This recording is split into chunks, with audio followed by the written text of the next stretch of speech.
Well, we are live, and welcome to the show. It is episode 35, Situation Report Project 2025. So, I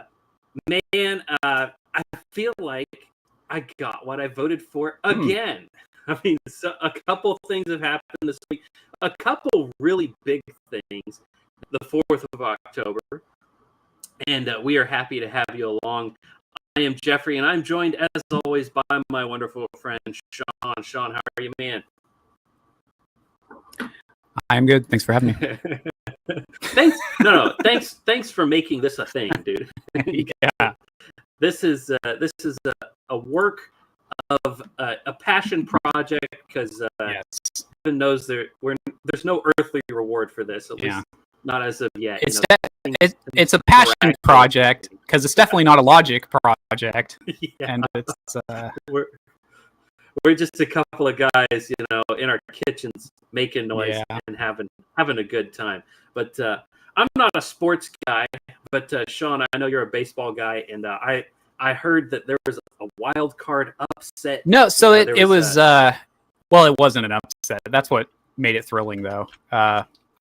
We were talking before the show about he was like, well, what do you think about with baseball?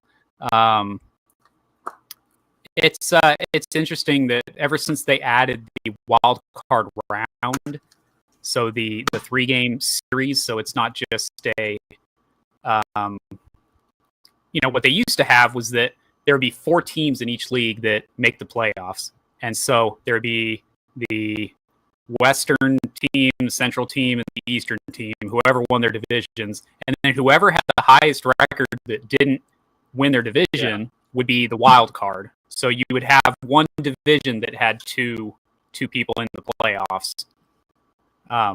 So what they then did was they said, well, it'll be the top 2 people, and they'll play one game.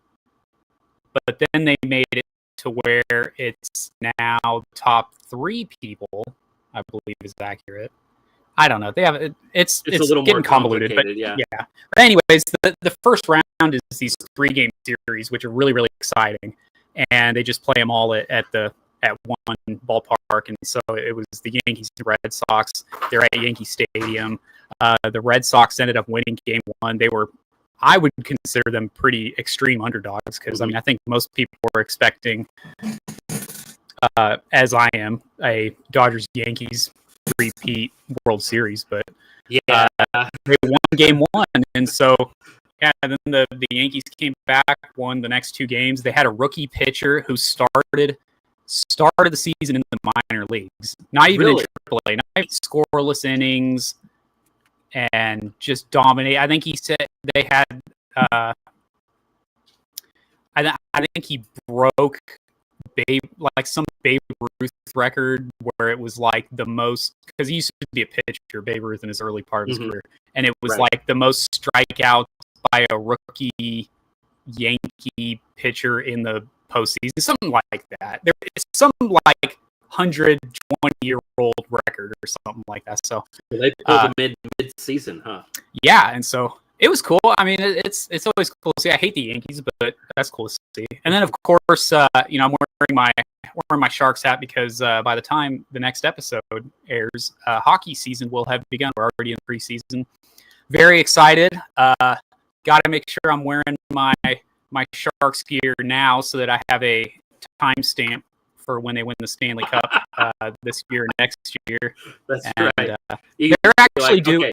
I was a fan before they were cool. Yeah, they're actually due to be very good within the next couple of years. Like their window is about to open up. It's how I package this year. I think it's like through ESPN or something like that. It's not as good as it used to be. There used to be one where you would just buy like for your home team and watch all the games. I used to do that. But I don't do that anymore. I might do this year. You can maybe even sell the 7 Cs. I don't know what it's like for sports stuff, but I know you can get that stuff pretty handy, especially if you're willing to wait a few. Well, if I'm not watching it live, I'm not. You're not in it. No, I'm not. I get that. So, yeah. Well, I don't follow sports much, but I hope that the Chicago Cubs end up in the playoffs because I just don't want the Well, Dodgers. they I are. don't want another Yeah, Dodgers. they're in the Yankee game. playoffs right now. Yeah, but I'm hoping that they beat out the Dodgers. Well, because it's the illusion of free choice. You know, it's like you think you've got free choice, but it's always Dodgers versus Yankees. That's actually the Dodgers. See. So the Dodgers and Yankees, the only way that those two teams can meet in the playoffs is in the World Series because they're in different leagues. But the most common playoff matchup at any level all time, it also has been done more than any other in baseball. Yeah. All righty. Well, sports aside, cool things have happened this week. Yes, sir. Very cool things. And, like I said, the name of the show this week is Situation Report Project 2025. So, Sean, are you familiar with Project 2025? Yeah, actually, I remember. I'm Not Real. It was like a meme, but so like I remember when the story was that's just a meme. Only the left wing believes that's a thing. And I remember us at the time being in our little backroom chats that we have saying like, I wish it was real. Like, I wish it was real. Yeah, but apparently now it's more real than we initially thought. These people come out and they're like, Trump is a dictator. He's going to throw the homosexuals in prison. And you're like, man, I wish. Yeah, I wish Trump was as based as they think he is. But that is how the Project 2025 seemed to start. So here is the Project 2025. It's put out by the Heritage Foundation. This was published, in 2023 or 2024. It's got like taking the reins of government, how to win the White House, and these are different articles written by different people. Section 2, the Common Defense, Department of Defense, Homeland Security, Department of State, and General Welfare, Department of Education. These are people writing about perspective as the Heritage Foundation. Each of these departments ought to be run, what their purposes are, what they're for, and some of them, like the Department of Education, it's just like, close this down. The federal Department of Education should be eliminated. When power is exercised, it should empower students and families, not government.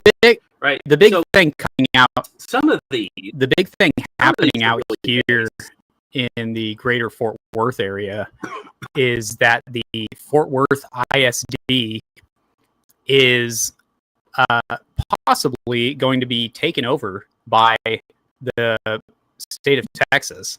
So, like, at the state level, they're looking at like assuming power over the independent school district of this area.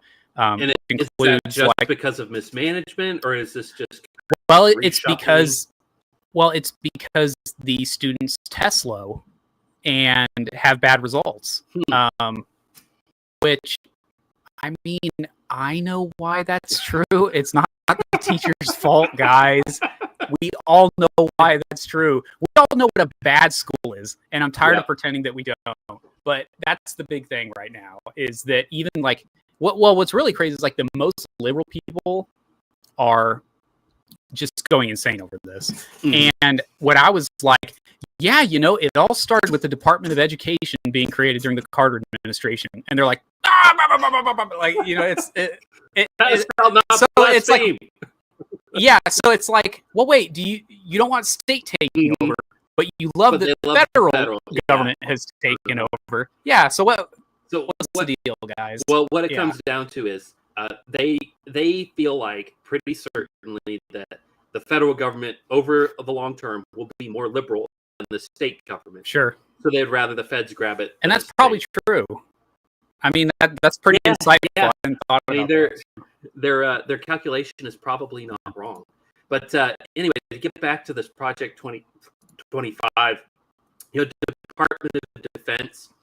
When you click down to the this Department of section War? and you start reading it, that's right. It's the Department of War now. The Constitution requires the federal government to provide for the common defense, specifies the president as commander-in-chief, DOD is the largest institution, military has been one of America's trusted institutions, but recently, yada, yada. So what is priority number one? Reestablish a culture of command accountability. Two, transform our armed forces for maximum effectiveness. 3, provide necessary support. 4, demand financial transparency. Now, I mean, when you go into these, Heritage Foundation is really good. I like these guys. They seem to be pretty based. I mean, they're not mega based, right? They're not our guys all the way to the wall and back. But, they're not nearly as scary as a lot of these people are making them out to be. Nowhere in this Department of Defense spiel that they wrote out did they say anything about get the women out of the military. Now, what they did say is, combat roles, we need to make sure people who are fitted to the roles are in the roles and get the people who are unfit out. And that's kind of coded language for get women out of combat roles, but they never come out and explicitly say it like one would hope that they would. Essentially, all it is it's a blueprint for government. Hey, when we get in control, let's do X, Y, Z. Here's a 25-point plan. Here's a 10-point plan. Here's how we want to go through these institutions and just reshape them a little bit to make them more amenable to what we're looking for in our society. And you remember during the campaign, people were asking Trump about this Project 2025. And, what did he have to say about it at the time? Let's hear. And the other side's going around trying to make me sound extreme, like I'm an extremist. I'm not. I'm a person with great common sense. I'm not an extremist at all. Like some on the right, severe right, came up with this Project 25, and I don't even know. I mean, some of them I know who they are, but they're very, very conservative, just like you have. They're sort of the opposite of the radical left. Okay, you have the radical left, and you have the radical right, and they come up with this. I don't know what the hell it is. Project 25. He's involved in Project, and then they read some of the things, and they are extreme. I mean, they're seriously extreme. But I don't know anything about it. I don't want to know anything about it. But what they do is misinformation and disinformation. So essentially, what this is the whole thing plausible deniability, and of course, you have Nicholas J. Fuentes posting this. Trump disavows Project 25 for the 4th time, says it was written by extremists. This is not going to be a right-wing government. So, I will never forget him. I think I've said it on the show before. There's a great double screenshot where it's like 2 tweets up against each other at from different times. Like Libs of TikTok does. Yeah, and Nick Fuentes, before Trump was elected, let me tell you why I'm not voting for Trump, and here's why you shouldn't vote for Trump. And this Groyper movement is about not voting. Yeah, I can't believe we did it again. Who's we? You're not we. Yeah, we did it. You said you weren't voting for him because he wasn't right wing enough. So now that, and then he just wants to take credit as if he was part of some movement to get him elected when he was trying to step people back. I mean, he was like the other side of the coin of the Gospel Coalition. Like, conservatives shouldn't vote for Trump. I mean, yeah, and a lot of his criticisms are fair in the moment.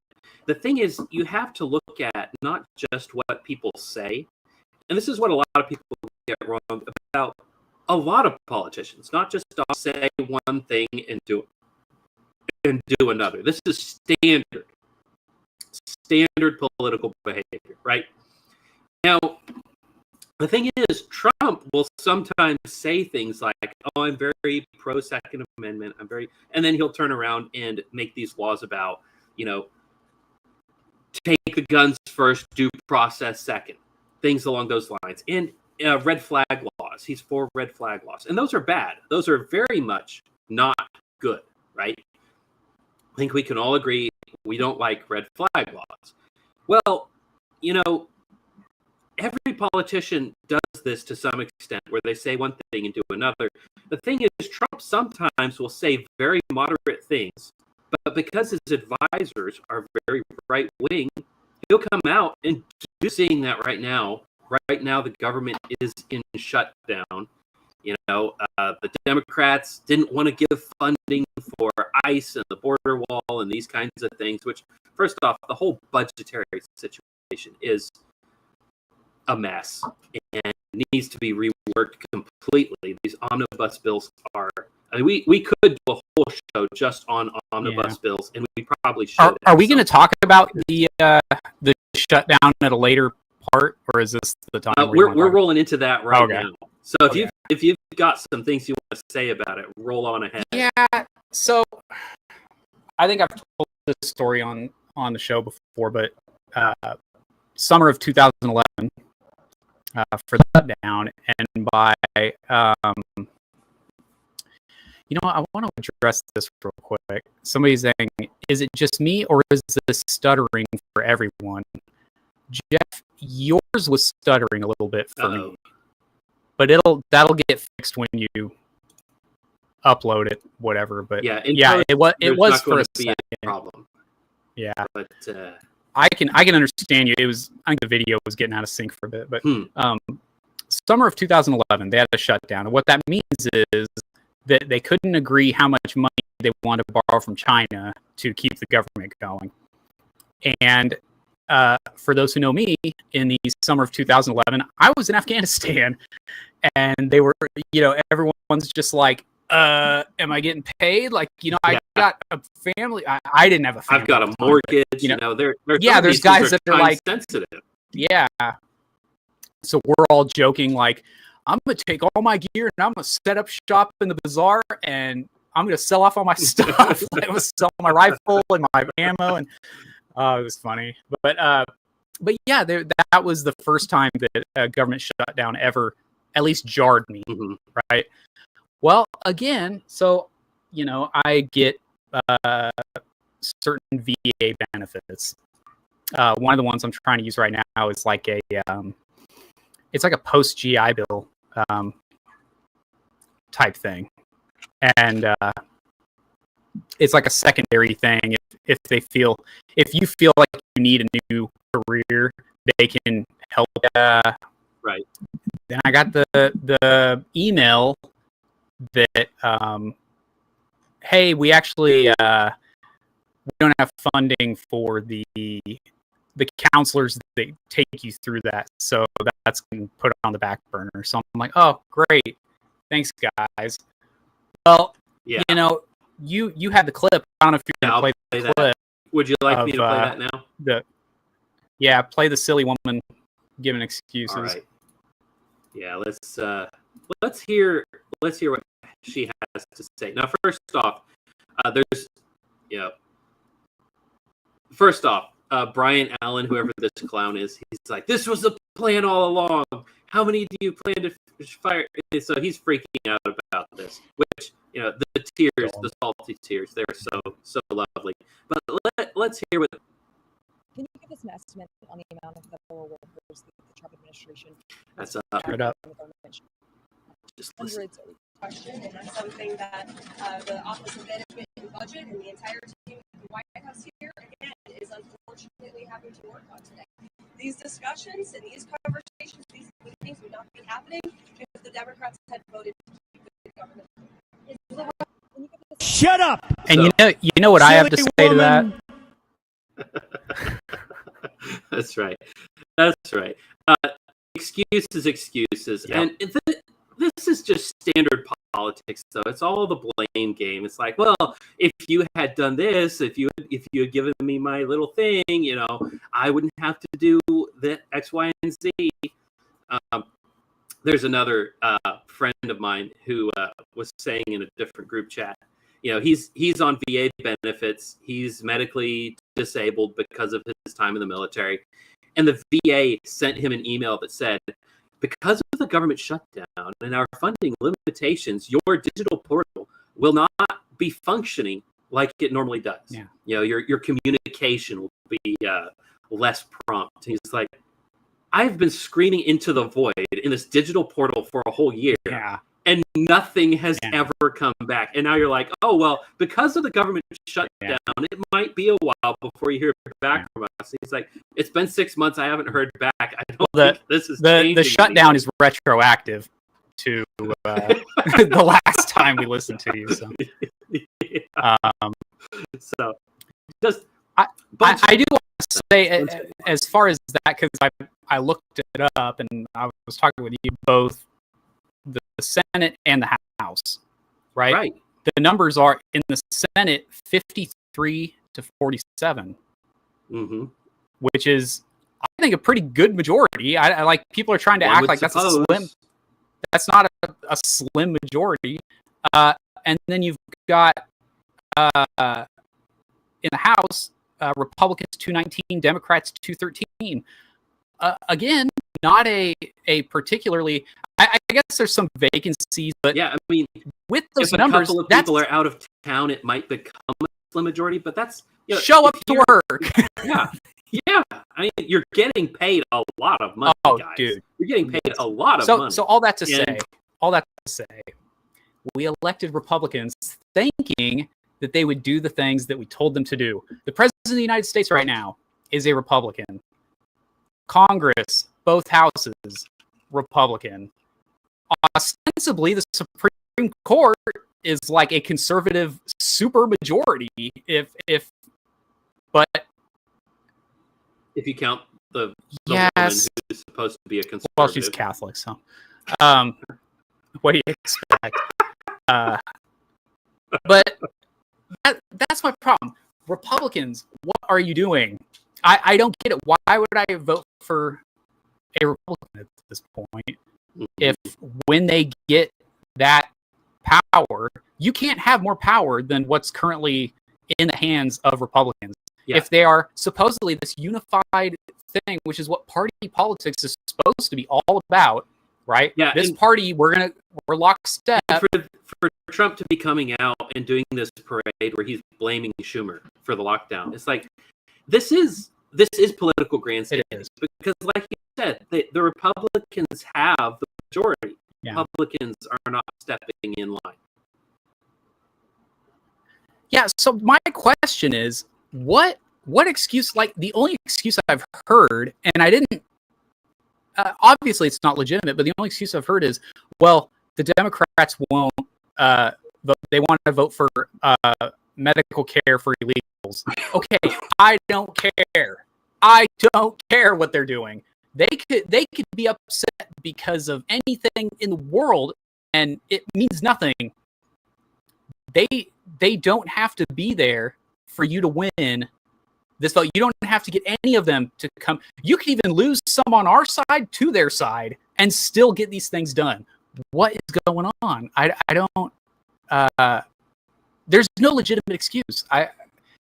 Why are we even voting for Republicans at this point? Because it's the lesser of two evils. I feel like the greatest campaign money maker and vote getter that the Republican Party has is the Democratic Party. Right? If the Democratic Party would still allow the blue dog Democrats that I grew up with my family, I was telling somebody just last week that my family, Andrew Jackson, founded the party. I've got like a great whatever uncle who he's actually my Confederate ancestor's brother, whose name is Andrew Jackson Myers. That's the guy's name. My family has loved Andrew Jackson and the Democratic Party since forever. And it was only really, I would say that half of us transitioned during the Obama years. At some point during the Obama years. I think for me, it was Obama's second term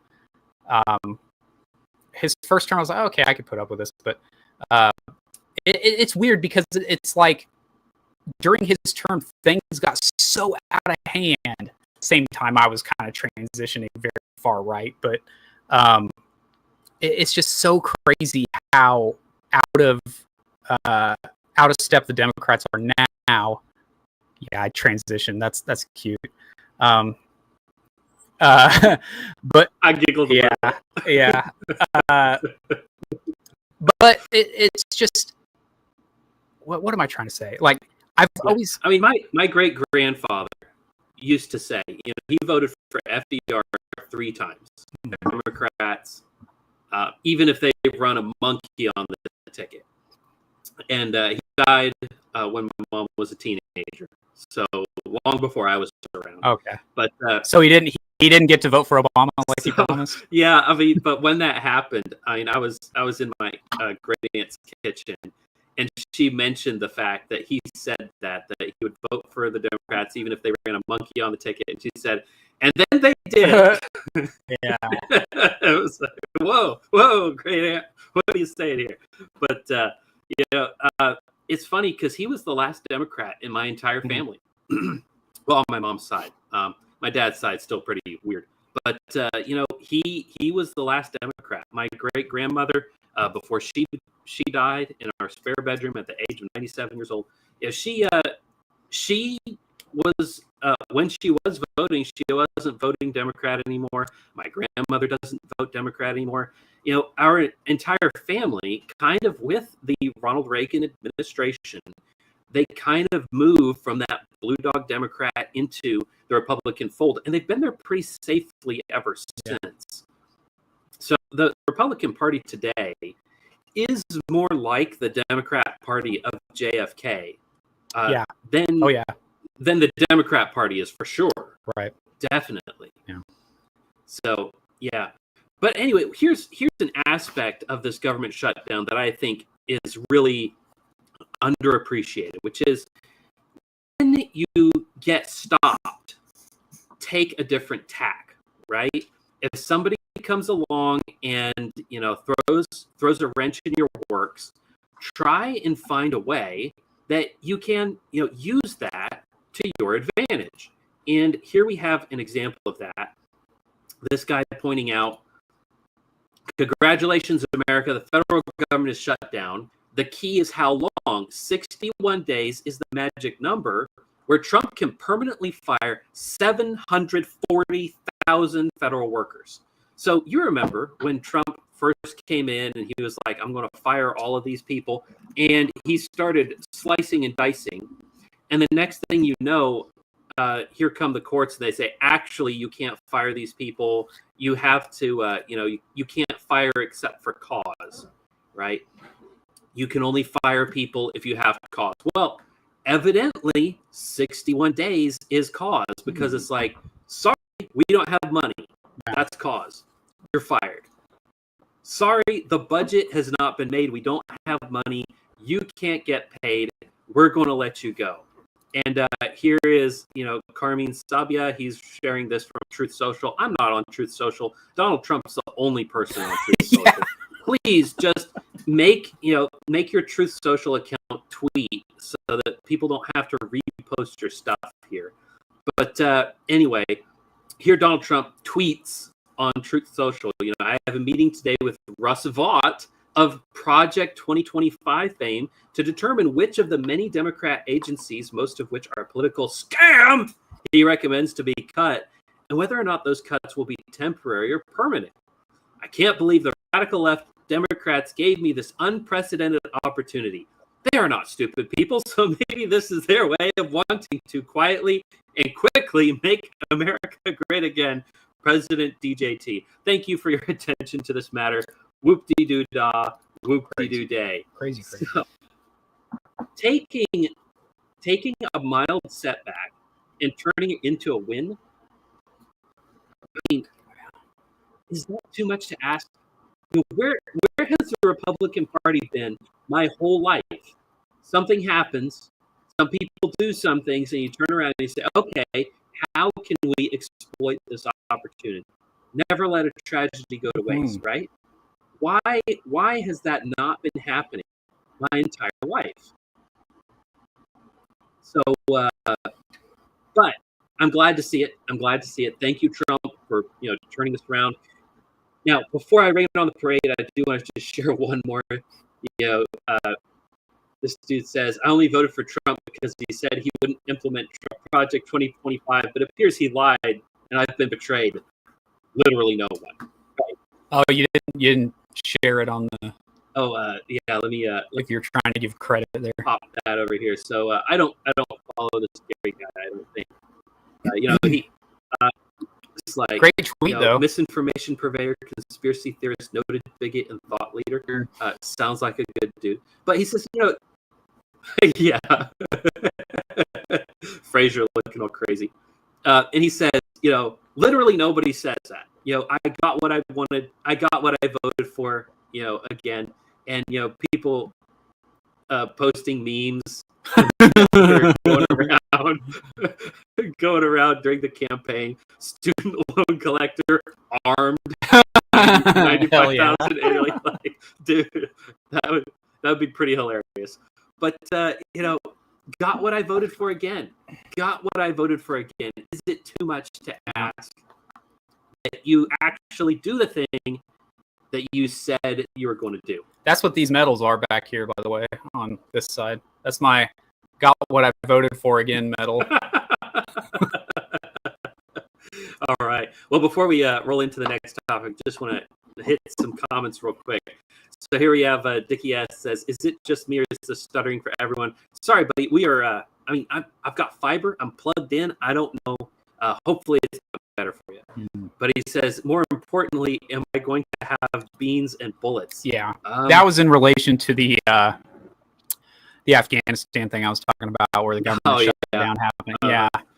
That's the important part is, can I eat and defend myself from these crazy? I will say this: when we got back, and it was like not chow hours. It was a 24-hour thing that they had going, so it wasn't always like hot chow ready to go. But you could make yourself like a panini, and like do just like a pastrami. Like after a long convoy, just like a pastrami and Swiss, bro, just hits the spot like nothing else, man. With the little grill thing that makes the panini is ready to go. Like a good hot sandwich when you're tired, is man, gooey cheesy. After a strong meat, after a 12-hour convoy of eating Cliff Bars and drinking Rippets, like you're nice and plugged up like a bear going to hibernate for the winter. You're just ready to blow it out. A friend of mine, he comments in here in the chat every once in a while. It goes by Z. When he was deployed, they had a chow hall. And he said, man, for a whole year they were eating nothing but MREs. It's just like the chow hall was just so corrupt. Like they were eating steaks while the guys who were out war fighting were having to eat MREs, and it's just stuff happens, man. It's hopefully with Hegseth, some of that will get fixed, but we'll get into that later. Stanley Grandin says, now lay off my boy Nick. Yeah, I mean, I really like her on that. I think when it comes to his domestic policy, he gets, because he is part of the domestic, as it were, milieu, because he knows these people, and because they treat him so badly, and because he's kind of a bit of a jerk. He lets his emotions, I think, get in the way, and so he'll say and do stupid things somehow. But Dickie asks again, that portal never works. Yeah, well, I mean, military intelligence and government efficiency being, as it were, both of them, what's the term for that? Where they're self-contradictory, right? We'll just go with that. They don't exist as such. Stanley Grandin, the problem is that Democrats obey the Jews and bring in hordes of immigrants. Then they use Republicans to attack Israel's enemies. Rinse, repeat. No real change occurs. Uncle H spoke of this. Hulk Hogan spoke of this. That's right. Hulk Hogan did speak of this. it is that, but it's also more than that, because it's not just that Republicans, just get pushed around all the time. Part of it is just the whole situation with, if you think about how the Republican Party sees themselves, they call themselves conservative, right? And to conserve is like, we're just going to sit right here and not let you, don't touch my stuff. Don't touch my stuff. But you're not actually going out and fighting and winning, right? That's not conservation. Conservation is, we're going to put a big fence around it. We're going to put no trespassing signs, and then we're going to kind of, watch it and make sure you don't touch it. Okay? The Republican Party needs to no longer be conservative, and it needs to be the right-wing militant. So that, and Dabney speaks of this. Yes. You don't have to go to Hulk Hogan. Dabney talks about conservatism and its inherent flaws. Stanley Grant, an endless circle with a two-party system. Yeah. There's something to be said for that.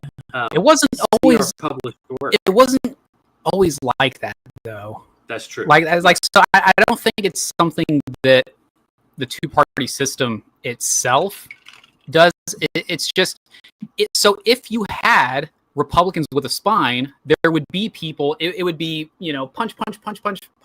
Yeah, and there would be some back and forth, and it maybe would just be the Republican Party is a Democrat Party going the speed limit. It would actually be fighting for your positions when you're in power. Yeah, what we have now is the I've seen as the ratchet system that constantly moves it. Have you ever seen that where it's like the gear moving left and there's a ratchet there? So Democrats move it to the left and then Republicans don't allow it to move back right. And so it just ding, ding, ding, and it just keeps going and going. Yeah. Dickie being a dick says, wait, you transitioned, Sean? Yeah, I did. Yeah. And your tax dollars paid for it. Right. He's talking about our great grandmother. He says, I think she did vote Democrat last cycle, though. now that she's been dead for a decade, yeah, she's voting Democrat again. And again, Dickie says those panini machines were bomb. Yeah, man. Dude, I bought my wife a waffle iron that has where you can flip the things and use them as a panini.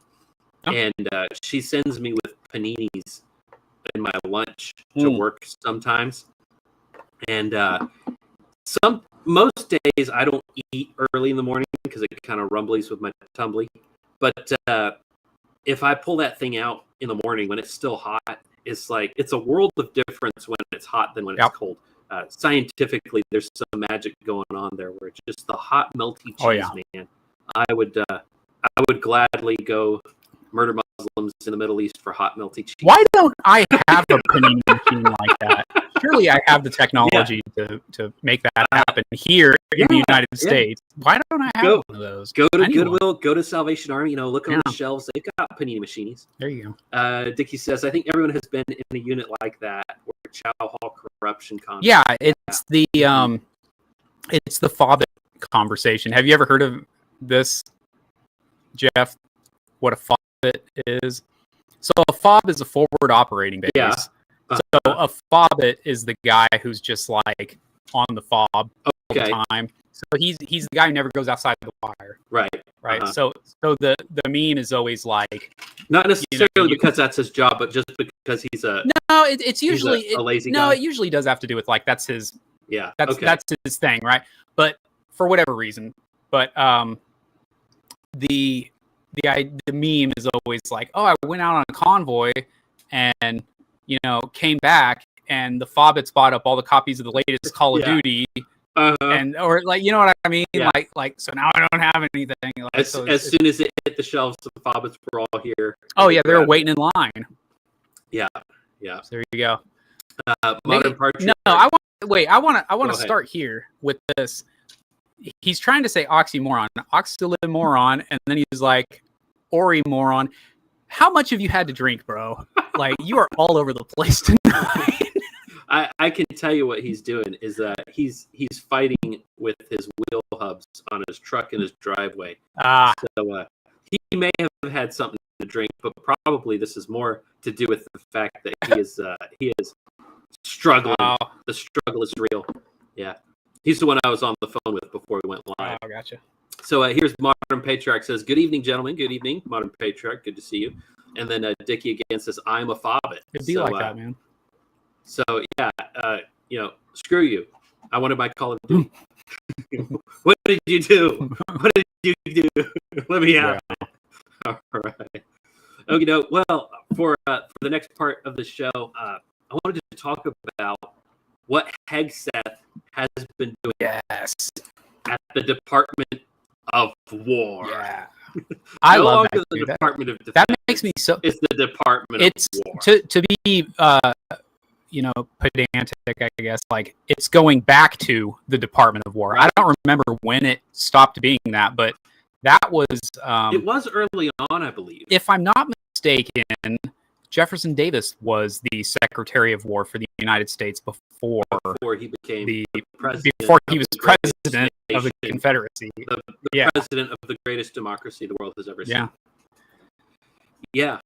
I could be wrong. It is funny when you look at who the people were that staffed the Confederacy, and then you realize how they were involved in the federal government beforehand. It's like, well, wait a minute. This isn't a rebellion against the federal government. This is literally a split of the federal government. And once you see that, it becomes really hard to see that entire war as anything but unjustified, because half of the elected people from the South just left. But anyway, back to Hegseth. This is Hegseth early this year, posted by Charlie Kirk, by the way. Yep. R.I.P. This is Charlie Kirk posting Pete Hegseth, and this is what he had to say. Let me speed up this right here. So he's being questioned. This is what he has to say about the military. Bloating. What are you going to do about that? Senator, we're going to address that. We won World War II with 7 four-star generals. Today we have 44 four-star generals. There's an inverse relationship between the size of staffs and victory on the battlefield. We don't need more bureaucracy at the top. We need more warfighters empowered at the bottom. Get it. So it's going to be my job working with those that we hire and those inside the administration to identify those places where fat can be cut so it can go toward lethality. Where fat can be cut. Keep those words in particular in your mind. Yeah. Cut the fat. All right, but we, Sean, we talked about this with a completely different department, the Department of Education, that inverse correlation where the cost of the thing keeps going up. The number of people who are in that department keeps going up and up and up and up and up. And it's in the bureaucracy, right? There's not more teachers. There's just a bunch more administrators. And the quality of education has never been worse. And we see the same thing going on in the Department of War that Hegseth is talking about, where the number of people who are in the bureaucracy, the Pentagon has never been more full of people. And the whole military establishment is so top heavy, and yet our performance on the battlefield has never been worse. So Hegseth called a big meeting of all the generals. He called them in, and he gave them a dressing down, figuratively. He wasn't literally like cutting buttons off of uniforms, as much as I would love to have seen that. But he gave them a figurative dressing down. Yeah. Brought them in, gave the speech, and he said some very interesting things. He said, "No more beardos. The era of rampant and ridiculous shaving profiles is done." Right? Oh boy, do you want me to talk about that? Because I can. Yeah, I can go off. Run with I can go off on that. So when you talk about beardos, there's guys that will join the U.S. military who are like Muslim or Sikhs in particular. Sikhs aren't supposed to shave. Mm-hmm. They're basically like Muslim Jews, or I don't know what their thing is. I actually know quite a bit about them, but they're not supposed to shave. What they are is they're a Christian amalgamation of, or a heretical amalgamation of Christianity, Judaism, and Islam. And some Indian scammers were like, let's make this all one big thing. Yeah. And so they don't cut their hair. That's why they'll wrap like a huge amount. If you ever seen some of these guys with how long their hair is, they will just wrap it all the way up. So these guys are in the U.S. military. And the big thing that people need to know is that you can't, the reason that the Army is about like shaving, and the reason that, now I will say they need to amend their mustache thing, because it's the edge of the corner of your mouth there, vertical, which is ridiculous. So basically you can have a Hitler mustache. Is what they allow you to have. I think they need to actually bring it just a little bit tighter and bring it to the edge of your nose. Right? Yes. The edge of your nose, right down there. And it's mandatory. And every man must have this mustache. And the women. And the women too. We used to joke. Women and children too. We used to joke. I remember one time I was in AIT. So this is before I even got to my unit. We're still training, and they're wanting you to be like this, and they're like checking to see if you shaved in the morning formation. And one of the guys was like, I don't know why they're checking us. Some of these women need to be checked for shaving, because like, dude, we had some hairy faced women. No. Anyways, okay, so that's what a beardo is. Like, it's these people that are like, they have some religious reason for, I have to have a beard. Like they're Sikh or they're Presbyterian or whatever they are. Like they have to have a beard. There's also some people who have been pulling this stunt, and I think that this is just absolute poppycock. Yeah. Where they're like, oh, but when I shave, I get flaky skin. You're seeing a lot of black guys. That's the shaving profile. If I shave, I get Yeah. And somebody so they get this excuse. Yeah. Somebody pointed out one time that you'll see a lot of the either lower enlisted or even like the lower ranking NCOs, like an E5.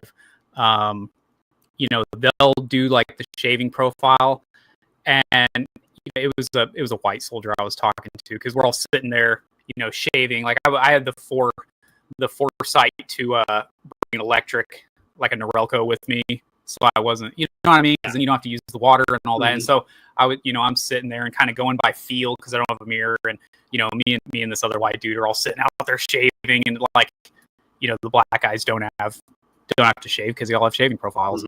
And he points something out that stuck with me, and it's thinking guys like the sergeant majors. The sergeant majors are, most of them are black, but it's a weird thing. Like the higher up, like at brigade level, the commanders are white, but the sergeant majors are black. Like that's a whole thing. Anyways, he's like, when you look at them, they don't have shaving profiles. They figure it out. And I was like, wow, that's actually pretty interesting. I guess they do always figure out they don't have shaving profiles, and they're clean shaven all the time. And there's different things you can do to get around that. Like there's a product you can put that like burns the hair off your face, and I don't know. There's a whole thing, but yeah, there's people that will abuse that. But what's crazy is like white dudes never get shaving profiles ever, almost ever. And if they do, they get checked on it all the time. So they have to constantly keep it on them and be like, why don't you have a shave? And well, I got a shaving profile. Let me see it right now, or else I'm sending you to the PX to go get a pack of razors. Or, it's just it's a double standard. So I'm glad that Pete Hegseth is coming down on it. That's very helpful. It's nice for me. I'm never gonna re-enlist. I've got too many injuries to where I wouldn't even be useful if I did. I'd be a profile ranger the whole time. But yeah, dude, it's always awesome just hearing guys that talk like this. And it's because Pete Hegseth has military background, right? Yeah. Like, what, I don't know what branch it is, but he wasn't a ranger, nothing crazy like that. But he was in the military, and I mean, he's a ripped, buff dude. Yeah. He's a war fighter, right? I mean, he went and did the thing. He knows what he's talking about, right? When he's talking to these generals who are in this audience, I mean, you can see this audience is all generals, and there's hundreds of guys in there, hundreds of them, and they are. I mean, he's ripping them a new one, and I lost my timestamp in here. I had a fantastic timestamp where I was going to go over just a 3-minute section of this, but he went and did what they never did. The people who made it into this room, they've played politics their whole life. That's how you get to be a 4-star general. That's how you get to be a 2-star general, is you play politics. You don't start out as an enlisted and end up as a 4-star general. Not in our army, not in the modern army. That hasn't been a thing for a long time. But he actually did the grunt work. He was an officer, but he still, he had packs. He was doing PT. He was getting woke up at 3 o'clock in the morning because we're going to have formation at 5, and there's going to be sergeant there, there's going to be captain there, there's going to be major there, so we've got to be super early because we got to walk through every single one of these people, looking at your layout. He did that. He did that, and he hated it. And he's telling these men, if you're going to be doing this, Would want his son to join. right? Think of it as the golden rule test. Jesus said, do unto others that's what you would have done unto yourself. It's the ultimate simplifying test of truth. The new War Department golden rule is this: do unto your unit as you would have done unto your own child's unit. Would you want him serving with fat or unfit or undertrained troops, or alongside people who can't meet basic standards? Shout it. Standards were lowered so certain types of troops could make it in a unit where leaders were promoted for reasons other than merit, performance, and warfighting? The answer is not just no. Hell no. This means at the War Department, first and foremost, we must restore a ruthless, dispassionate, and common sense application of standards. I don't want my son serving alongside troops who are out of shape, or in combat unit with females who can't meet the same combat arms physical standards as men, or troops who are not fully proficient on their assigned weapons, platform, or task, or under a leader who was the first, but not the best. Standards must be uniform, gender neutral, and high. So I don't think they should be gender neutral. If you want to be in the military, you need to be a man. All right. But here's my other thing that's always bothered me. It's funny that they'll obviously women don't have to shave. At least the white women don't have to shave. At least not the ones that are some of the the Hispanic and Middle Eastern women had to shave, but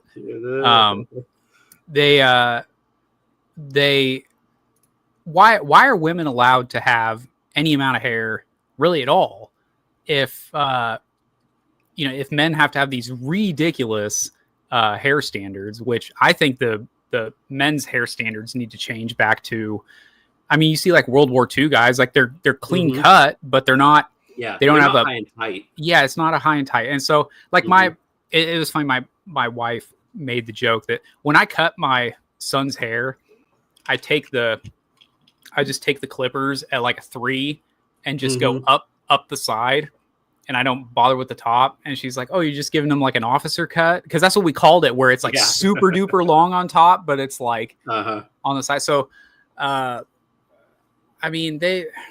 was also once a group of young boys, youths of a certain nation who that haircut was quite prominent with. Yeah.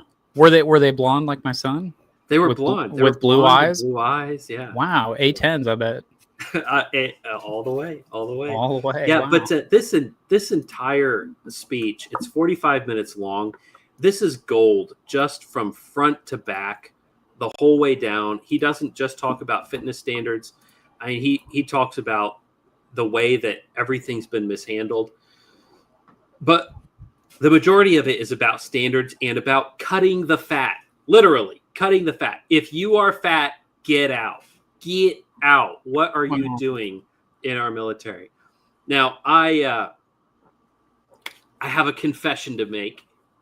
All right. I indulge in some AI slop every once in a while. But this AI slop is the highlights from let's go. his speech. And this is the section that I was looking for in that speech, and I had it, but then when the page reloaded, I lost it. So we're just going to play this 2.5 minute. I'm playing it fast, so it'll be 2 minutes. But this 2-minute section of the speech, and just the the baby images. I mean, dude, maybe I'm turning into a middle-aged mom, but I love this. Secretary of War can do regular hard fatigue. So can every member of our joint force. It's tiring to look out at combat formations, or really any formation, and see fat troops. Likewise, it's completely unacceptable to see fat general admirals and lieutenants leading commands around the nation. It is bad, and it's not who we are. So whether you're an airborne ranger or a chairborne ranger, a brand new private or a 4-star general, you need to meet the height and weight standards to pass your PT test. And as the chairman said, yes, there is no PT test. But today, at my direction, every member of the joint force at every rank is required to take a PT test twice a year, as well as meet height and weight requirements twice a year, every year of service. Also today, at my direction, every warrior across our joint force is required to do PT every duty day. It should be common sense. I mean, most of you Every day. But we're codifying. We're not talking like hot yoga and stretching. Real hard PT, either as a unit or as an individual. At every level, from the joint chiefs to everyone in this room to the youngest private, leaders set the standard. And so many of you do this already. Active, guard, and reserve. Also grooming standards. No more beards, long hair, superficial individual expression. We're going to cut our hair, shave our beards, and adhere to standards. Because it's like the broken windows theory of policing. It's like you let the small stuff go, the big stuff eventually goes. So you have to address the small stuff. This is on duty, in the field, and in the rear. If you want a beard, you can join special forces. If not, then shave. We don't have a military full of Nordic pagans. But unfortunately, we have had leaders who either refused to call BS and enforce standards, or leaders who felt like they were not allowed to enforce standards. Both are unacceptable. And that's why today, at my direction, the era of unprofessional appearance is over. No more beardos. So, really, really silly, and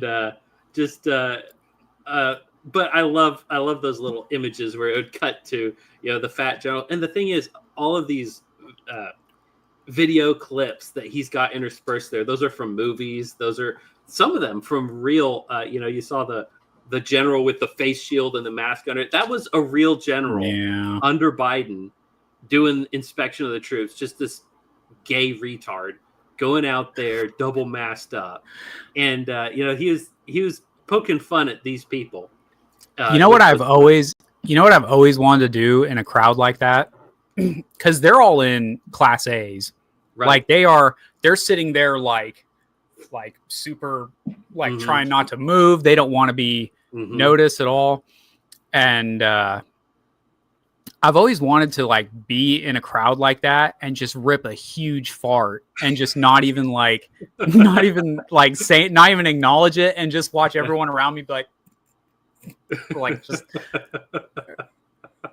That reminds me of when Obama was giving the Medal of Honor to this guy, and he I don't remember all of the verbiage, but he was like, his men were standing erect while they were being pounded at their post. Yeah, and the guy is standing there receiving the medal. He's just like, trying not to crack up. Yeah.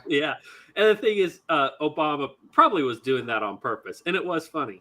But they were being pounded. Pounded at their post. And one more thing I wanted to point out about this. Look at where Hegseth is standing. Yep. In front of the podium. Mm-hmm. All right, he's walking around in front of the podium. And what is that behind him? That's a teleprompter. Yep. Behind him, where he can't read it, okay? He made this 45-minute speech to these generals from the heart. All right? He didn't need the teleprompters because he knew what he was going to say when he walked in that room. He didn't have this written for him by some staffer or by some professional speechwriter. He went in there and he ripped him a new one from the heart. He said, this is the problem with the modern army. You are the problem with the modern army. We're going to ship up or you're going to shape out. And at one point he said, if you don't want to do this, if you're in a combat regiment and you don't want to do this PT, maybe you need a different position or maybe a new career. Yep. He's just straight up saying, look, if you can't take the heat, get out of the kitchen. And I really, really respect him for that. This guy knew what he was going to say, came prepared off the dome, came in, told them what's up, told them what they're doing wrong, how they're going to fix it. And he was prepared to do that. I will say this, though, as kind of maybe a white pill damper. Anytime there is like peacetime, which in America is very rare. I mean, I don't know if you would even consider this peacetime, but we just got out of the longest war that America has ever been in. Afghanistan. Which is Afghanistan, yeah. Iraq started, I think, 2 years after Afghanistan and maybe a year and a half, and then ended a bunch of years before Afghanistan ended. But I mean, it was just so long that I was in middle school when it started, and then I was in it, and then like something like 10 years after I got out of it, it was huge, man. You had a middle school age child when it ended. Yeah. And that is a generation. You were in middle school when it started. You had a middle school age child when it ended, and you didn't have kids right off the bat like I did. I mean, I got married at 21. I don't have a middle school age child. If that's what you're. Oh, is that? I forget how old your daughter is. Dude, my daughter's 5 years old. 5? Man. Okay, well, you had a kid in kindergarten age. Yeah. But it's like that. That's a whole generation right there. And you had people who went to Afghanistan, came home, their kids enlisted, and went to Afghanistan. Yeah. All right. That's how long this war went on. And when here's the best way I've seen it. Kids born after 9/11 served in Afghanistan. Yeah. That's how long. It was like 20 years. Like it was some ridiculous amount of time. And I'm glad we got out of Afghanistan. They don't call it the graveyard of nations for nothing. I mean, we were dumping blood and treasure into that country just so a couple Wall Street, pill pushers could get their opium. And the only reason we got out is because they found cheaper, different types of drugs that they can use. And that, a little bit of a black pill right there. But, that's, I mean, if we didn't get out of Afghanistan, it was going to sink our country. Yeah. And the ramifications still might. But, I'm glad we're out. I'm definitely glad we're out. All right. Let's see. Let's read a couple more of these comments before we get into our next thing that happened this week. Let's see. Modern Patriarch says, literally laughed out loud, Muslim or Presbyterian. Yeah, I was talking about religious exemptions for beards. I'm glad somebody picked up on that. Dickie said he was a pro-profile ranger. I think he's saying so. So all these comments go together. And he says, "Sean, please sing." Well, he's trying to say sing that one for me. Says he's trying to type on a phone. His phone doesn't want to. I think what he's talking about is profile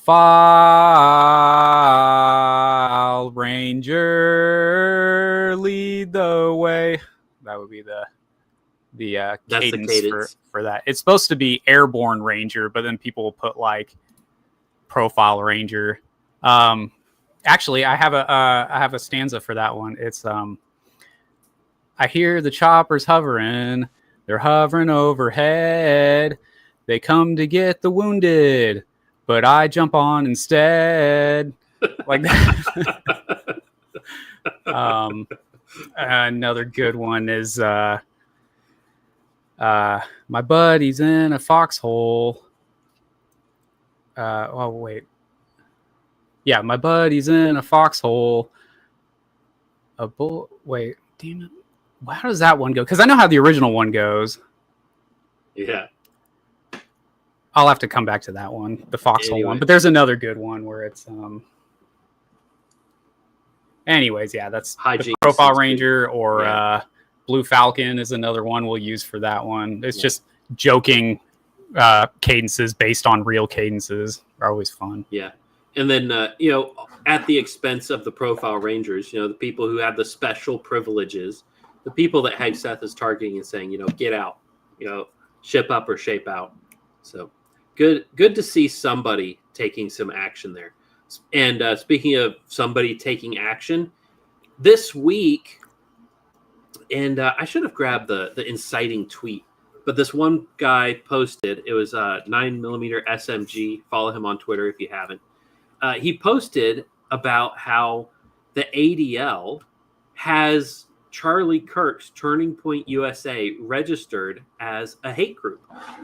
And he just posted a screenshot and he said, look, guys, the ADL are part of the reason Kirk got shot.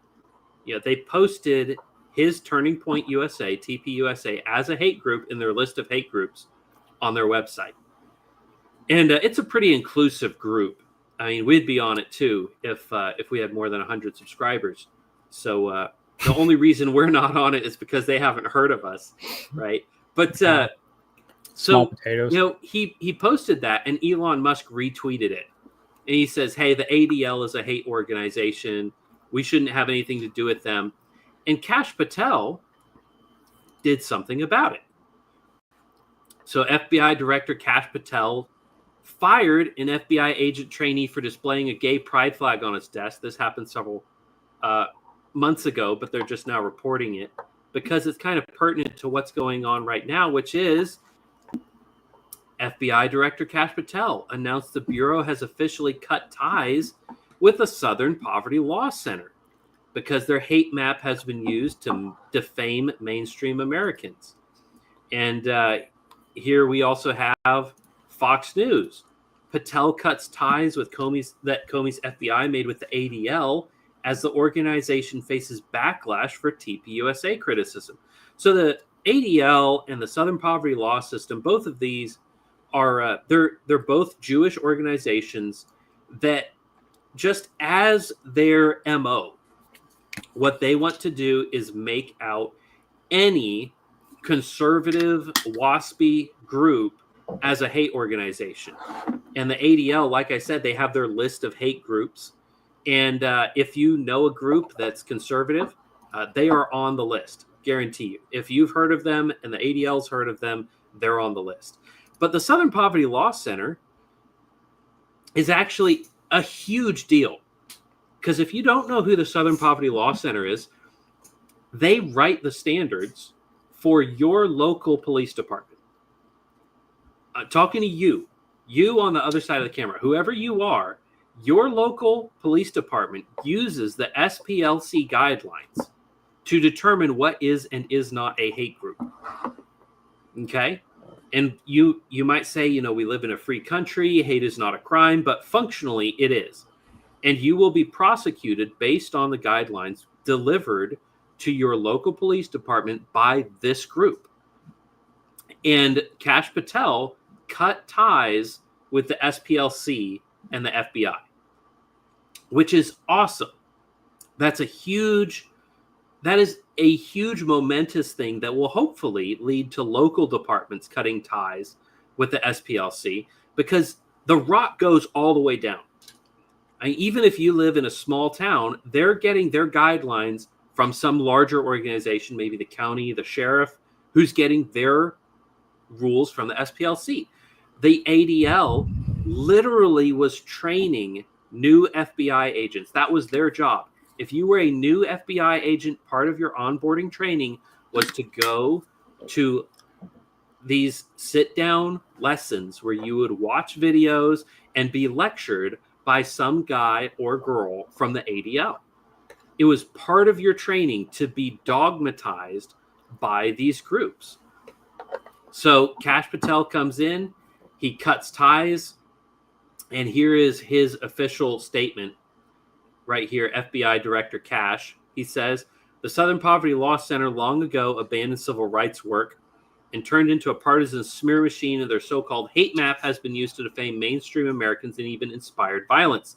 That disgraceful record made them unfit for any FBI partnership. In April, During our anti-Christian bias panel, I made it clear that the FBI will never rely on politicized or agenda-driven intelligence from outside groups, certainly not from the SPLC. Under this FBI, all ties with the SPLC have officially been terminated. Now, he didn't do that till just now when things blew up on Twitter, because Twitter, my friends, is real life. All right? Twitter is real life. If Elon Musk retweets you, Kash Patel sees it, and then he starts doing things. So, when people say online is not real life, my guy, online is real life.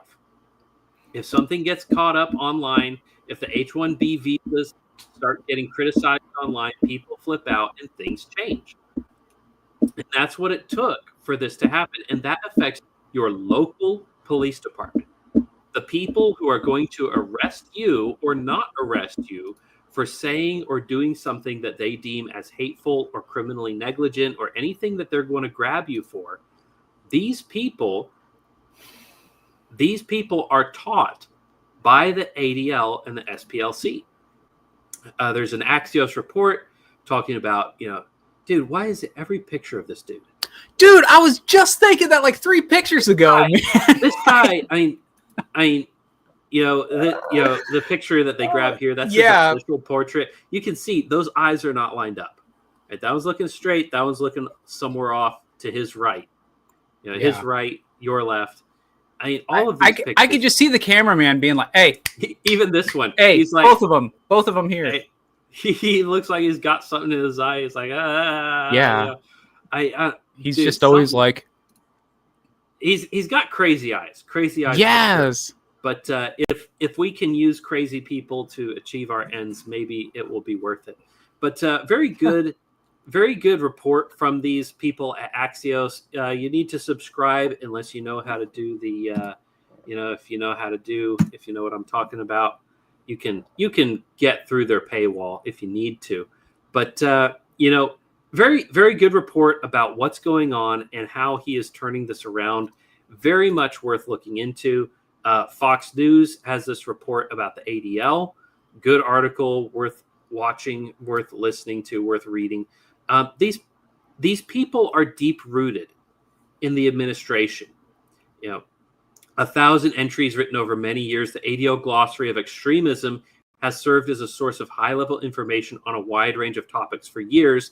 At the same time, an increasing number of entries in the glossary were outdated, the ADL wrote on X. Meaning, sorry, we forgot to take that down when Charlie Kirk got shot. Yeah. That's what they're saying. Oops, my bad. Which doesn't, but you know what? That doesn't change anything about the organization itself. Like, no, it doesn't.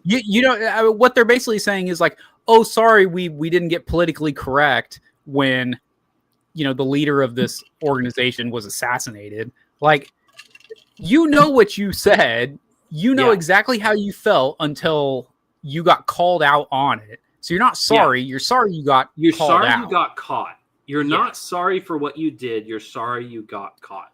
By the way, I wanted to ask if you or someone in the chat knows what is the term. I feel like it was like a policy. I want to say the Supreme Court was involved in this, but I'm super fuzzy on it. But it was the idea that essentially that lawmakers would defer to experts. Do you remember what? Oh, it was a huge controversy, like maybe 1 or 2 years ago. But I forget what it's called. But basically, like, it was a huge deal in 2020 with the lockdowns, and they were basically saying like, we don't need to make a law because the experts say. What was that called? It was there's a specific legal term for it. Someone in the chat would have to find it. Like, I'm super fuzzy on it, but essentially what it was a type of law where they didn't have to write a law for like the shutdowns. It was, well, the doctors are the experts in this field, so the doctors get to decide the policy. Mm-hmm. And it was handed off. Yeah, it was applied to a bunch of different stuff. And that's what this reminds me of, is where it's like, well, we at the FBI, we're not experts in extremism, but you know who is? the Southern Poverty Law Center, this unelected group of people who have a clear agenda, that people have just been handing it off, or like the ADL. I mean, I think the ADL has more influence for different reasons, but everyone knows that these people are out to be attacking anything that is right of center. Yeah, Man, I wish I knew. That's their whole function. That's all they exist for. Yeah, but I don't remember what that's called, but that is definitely a thing that did happen. And we've been seeing this kind of abdication of responsibility from Congress, from the Senate, with the way that they run their budget, they omnibus bill things. It's just this whole abdication of responsibility is really very deeply pervasive in our democracy, because they feel like, well, if we just pass off responsibility for X, Y, and Z, the thing that we just did, and we say, well, we're just following recommendations, you can't get mad at us. We're not the problem. We're just following recommendations. And they have this perfect out where they don't have to follow the rules. And it's infuriating, but unfortunately, it's very deep and pervasive and all touching. The FBI is not the only group doing this. Really, everybody is doing this. You have this circle, right? The president blames the Supreme Court. The Supreme Court blames the Congress. Congress blames the Senate. Senate blames the president. President blames Congress. It goes back and forth, and there is no buck stops here. As much as one president one time put the sign on his desk and said the buck stops here, it didn't. Okay, yeah. It's been like this. It was like this before Truman. It's been like this since Truman. The blame game gets passed around, and it is a game. It is literally a game. All right, let's see. Let's read some posts. Read some more of these comments, and then we'll get into our last segment on the show.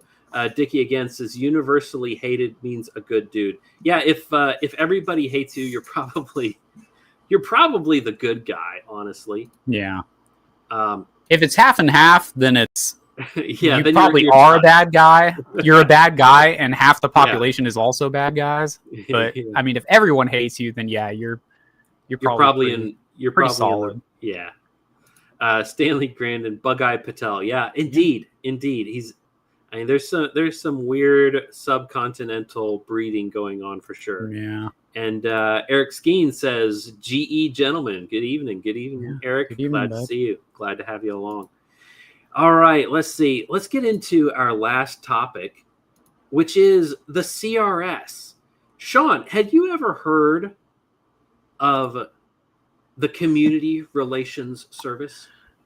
Yes, but only because at one time in my life, I got really deep into Telegram.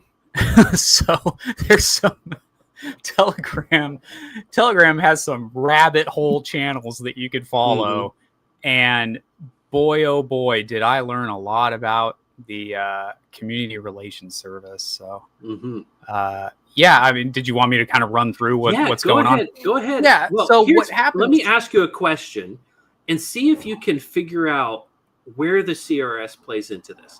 So I've noticed over the years, you will have some crazy minority, let's say some urban youths, some future astronauts, a black, lunchtime rowdies, will commit a crime, a violent, reprehensible crime, murder a child in broad daylight, rape a woman in front of a building where people can see him.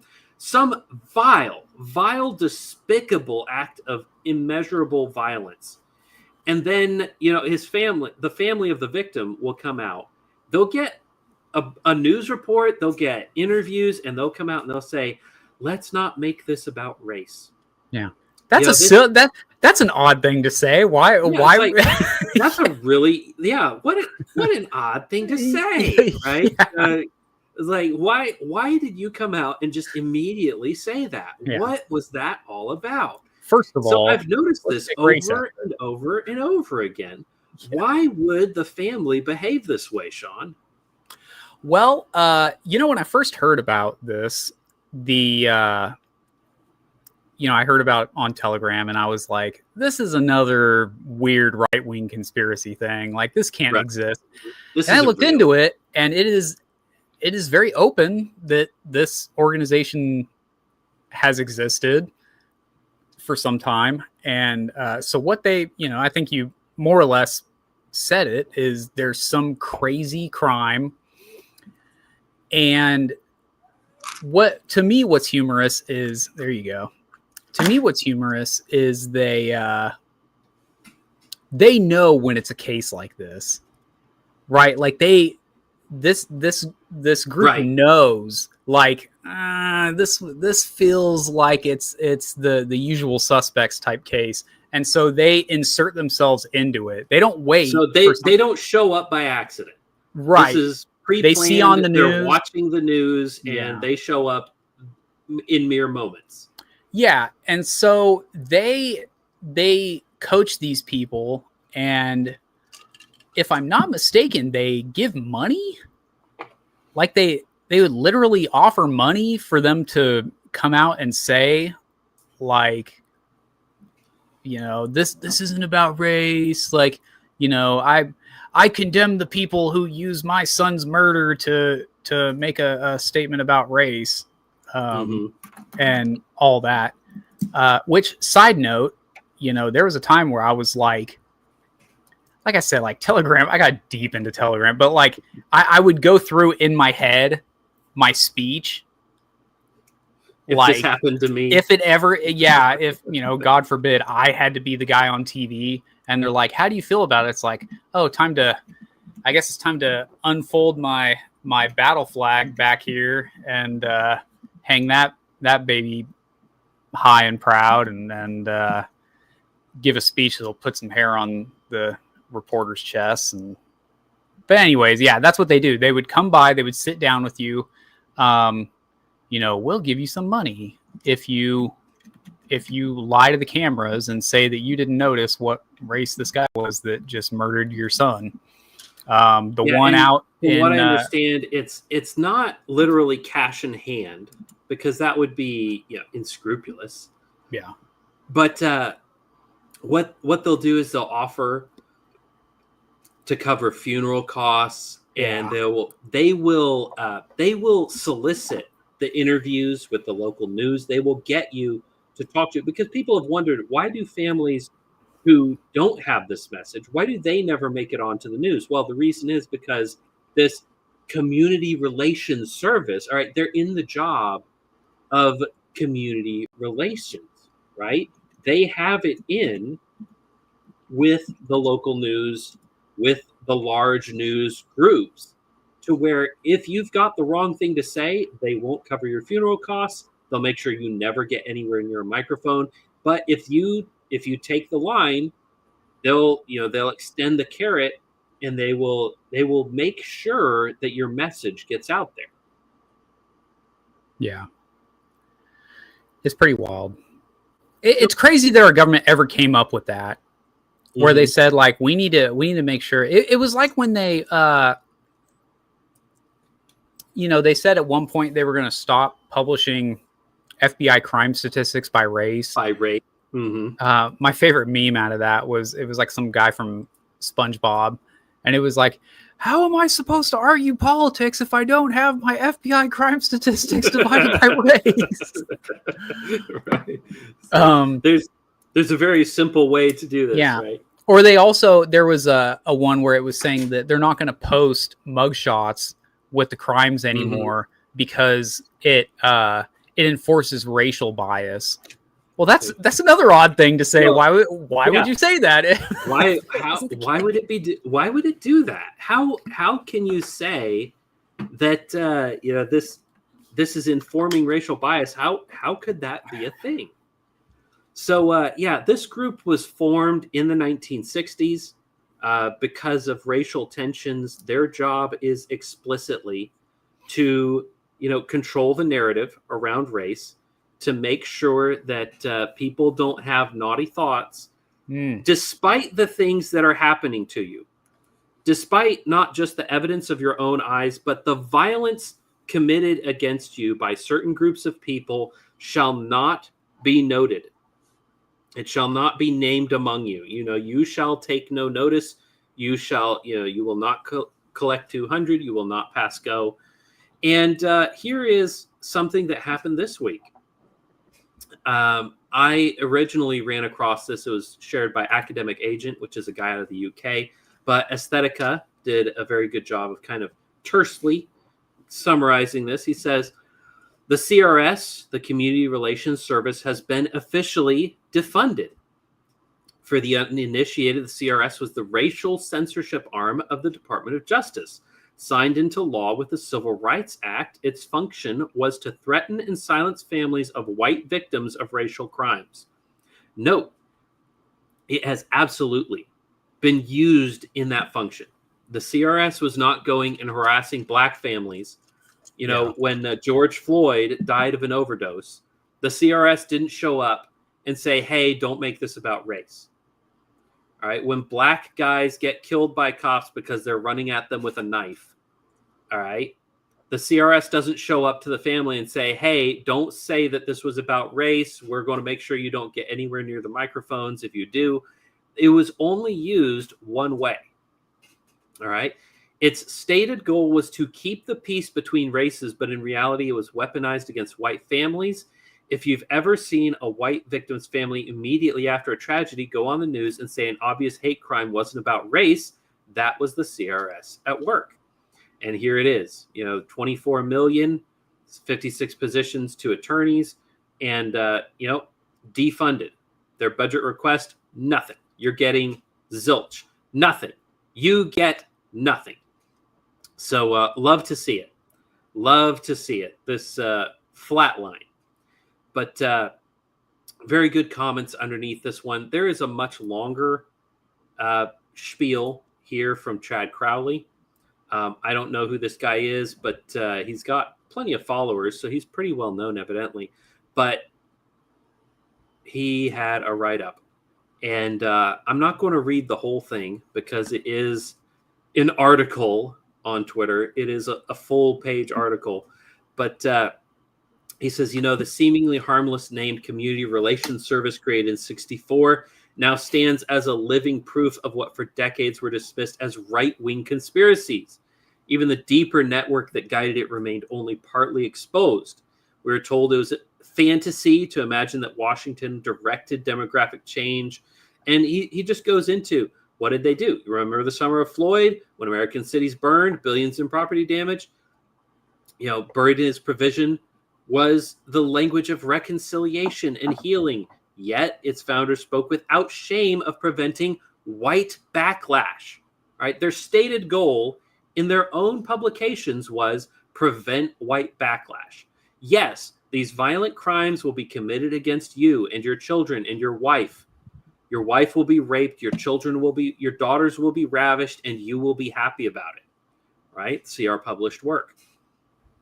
But here we go. DOJ CRS. This is a tweet from them. Planning a protester vigil. Don't let potential problems steal the spotlight. Learn how CRS contingency planning training supports community leaders.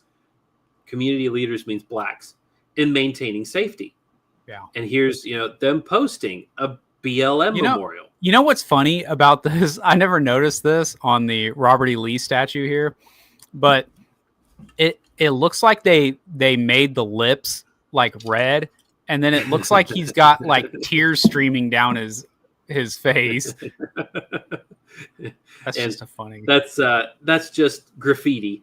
The tears streaming down his face. Those are the pillars of the monument that have been vandalized and painted black. And then the lips being red. That's is a graffiti. Also red graffiti. But it is subconsciously and perhaps accidentally kind of racist. Yeah. Which to me that's a bit funny. But maybe I'm a bad person for laughing at it, but laugh at it I indeed will. Oh well. So big wins this week. Wins this week. We got several things. Huge. The greatest. Several bad organizations were removed from prominence. One very important evil organization that is suppressing justice, creating an injustice in our society, was completely defunded. All of these things, though, I want you to keep in mind, all of these things can come back with the stroke of a pen. All right? These things are not permanent wins. You have to keep pushing. You can't sit on your laurels and say, okay, we won, now let's conserve. Let's scoot everything into a pile and just sit on it and conserve. You have to keep pushing, because if you stop pushing, that's when you start losing. The only winning is when you have the momentum. Right now we have the momentum. We can't afford to slow down. We've got to keep pushing. We've got to keep pushing Donald Trump. Let him have the win. Tell him good job. But let's push on the next thing. Find the next organization that needs to be shut down. Be public about it and scream about it. Read the Project 2025 from the Heritage Foundation. It's a couple pages. It's not a long read. It's interesting. It's insightful. Read that document. Let that be a guide to you, and maybe read it and then try and be a little more extreme than that. Because Donald Trump is bringing in people from the Project 2025 to be his advisors, if not officially, unofficially, to give him guidance on what to do next. And that is a win for us. That's right. All righty. Let's see. A little bit of... Let's read a few more comments. I only got the one down there. I've got just the one. Stanley Grandin says, "Did Sean leave Facebook?" Sean, I did. Yeah, I left Twitter and Facebook. I'm trying to protect my family from some things, so I appreciate if you were already. I was gonna say a joke like, "No, I hate you. I blocked you," but in reality, no, I had to do that because, well, like I said, family protection reasons. But the Messenger is still open for the Facebook profile. So if you were already friends with me, you can still send messages. I've answered quite a few people's messages that way. I only check it maybe twice a week. So if you want to get with Jeff about how to reach me on like Telegram or something like that, that's an option. I talk to people that way. So yeah, I would just ask that, this is really, as far as any type of social media, this is it. This is all I do right now. Is just trying to help with the podcast. I had already said that, I made some promises when we first started, and I was like, you know what, like nothing's going to come of doing the podcast. So decided to keep it up, and I'm glad I did. It's like my catharsis at the end of the week. So that's always nice. Stanley is in some he has my contact info on Telegram. I'm also available on Facebook and Twitter. He might actually be in a group that you are in. I'm not sure though. I believe he's in a group that I'm in as well. But if you need to get a hold of Sean, or if you're just wanting to chat with him or give him encouragement, you can do that via me, or you can find him on Telegram. I can connect you if you'd so. I'm okay with that. Anyone that Jeff feels is, he can vet. He'll be my secretary, and anyone that he trusts, I'll trust. So yeah, Stanley's a good guy. He's our guy. I'm trying to think. I'm sorry. Like sometimes it's so hard to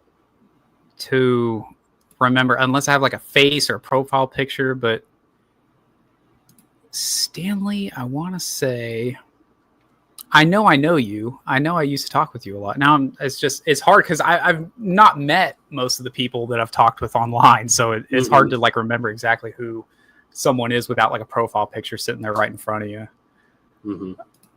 Yeah, I'm very bad with names, but I'd never forget a face. So it's very helpful for me when people have their face in their profile picture, or even if they're going anon and they have a thumbnail of something abstract or different. At least, guys, stick with the same picture. Don't be changing your profile picture every month because it really screws with me, dude. I'm trying to keep track of you. If it's you, if it's your face, you can change that a couple times. I'll keep track of that.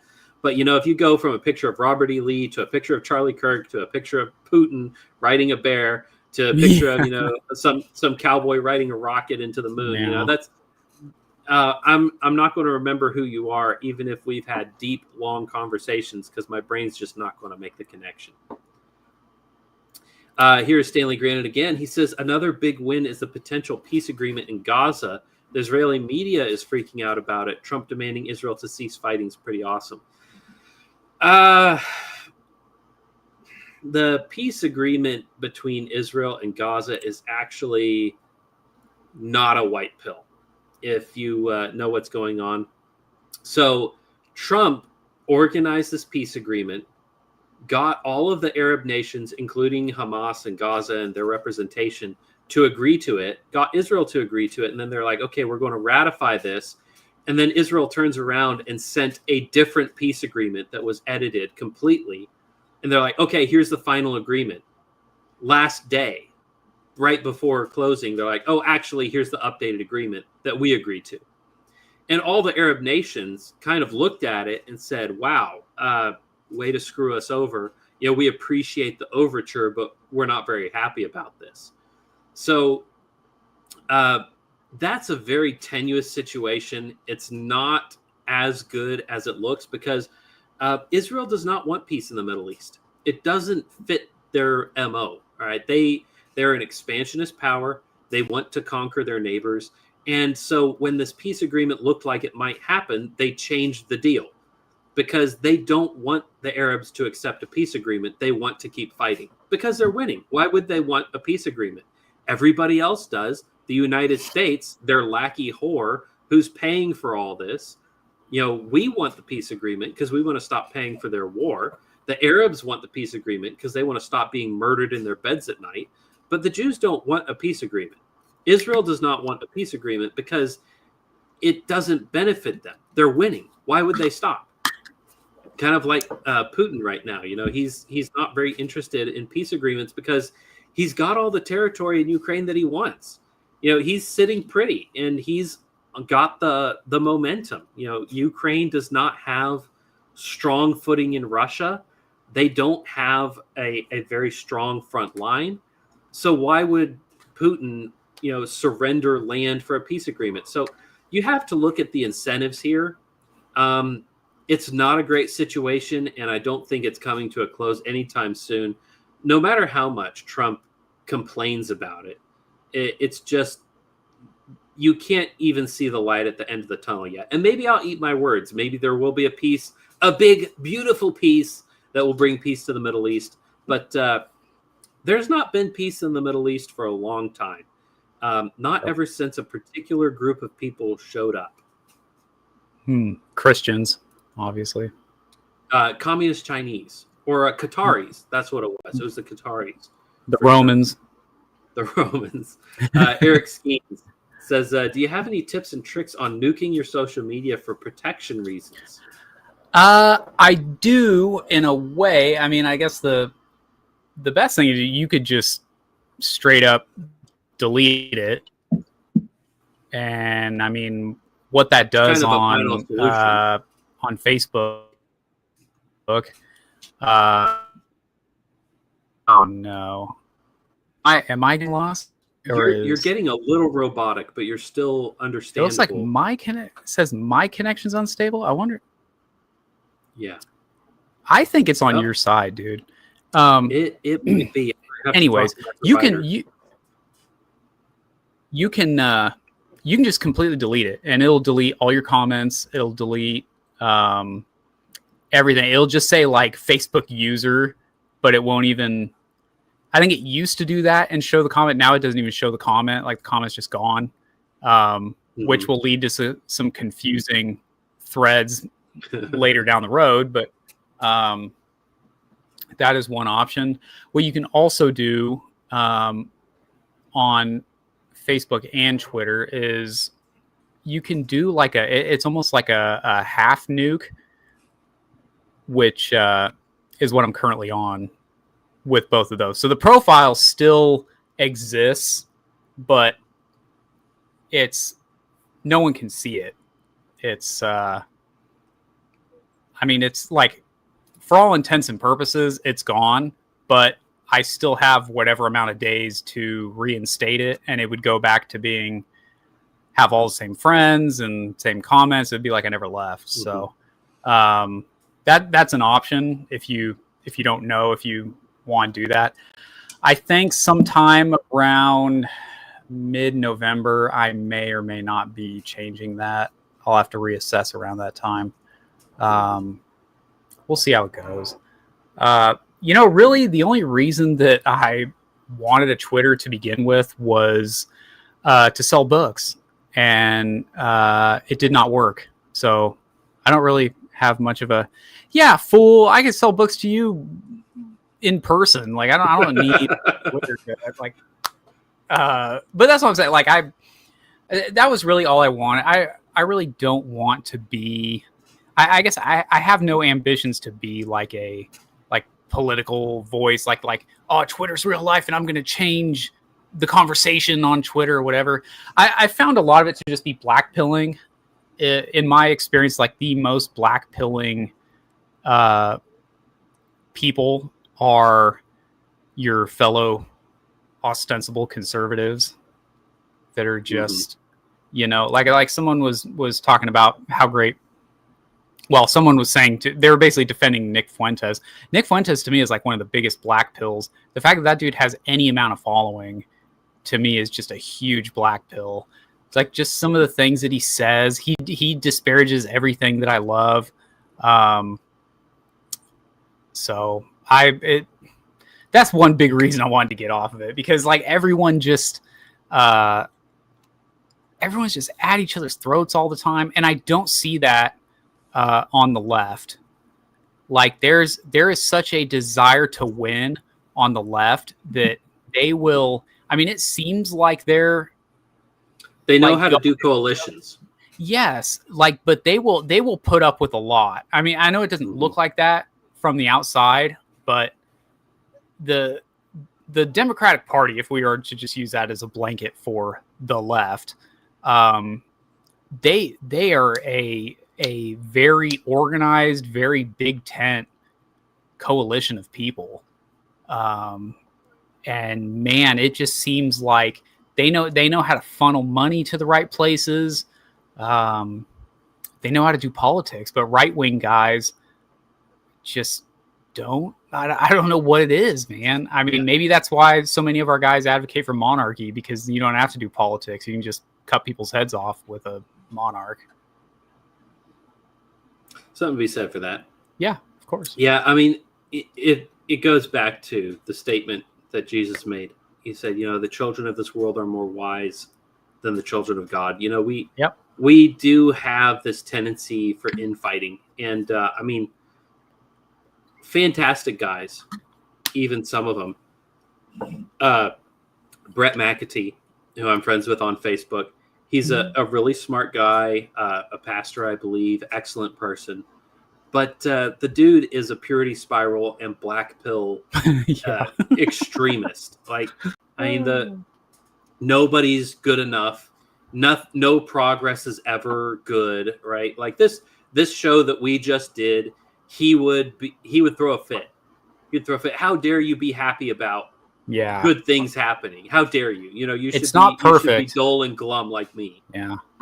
Brett McAtee is a literally Hitler or bust. Like that's really his only two modes.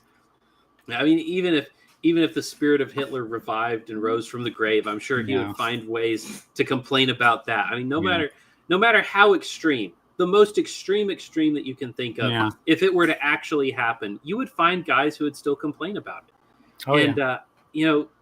There's no satisfying Eeyore, right? No matter what you're doing nice for him, well, it's not raining, but I suppose it might start to rain. Yeah.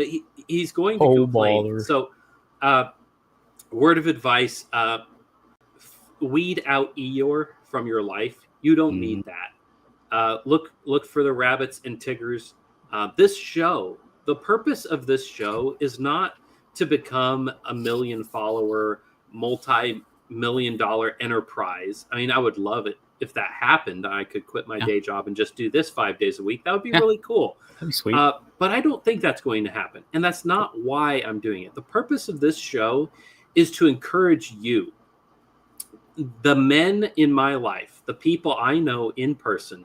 I want to encourage you to be the best version of you that you can be, to do good things in your community, and to raise your family the way that it should be raised, right? To be excellent, to be joyful. And sometimes social media is not helpful in that. And if that's the case, cut it out, cut it off. It's not the end of the world. Your in real life friends are much more important than clicks on a website that's just paying somebody else. Yep. Yeah. John Carter, Domo arigato, Mr. Roboto. Yeah, you were a little robotic there for a minute, but it seems to have fixed. I don't know if that's my internet, if it's your internet, or if there's nefarious people, chewing on the. It's the Southern Poverty Law Center getting one last burn before they.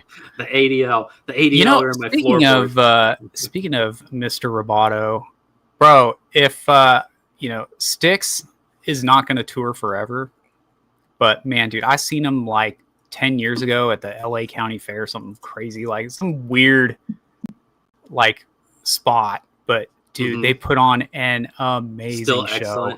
Excellent. So, I mean, I've been a Styx fan my whole life, and seeing them live, dude, like another one that I will say, I don't know why I felt like talking about this, but Paul McCartney is touring. Oh, I do remember why I wanted to say this.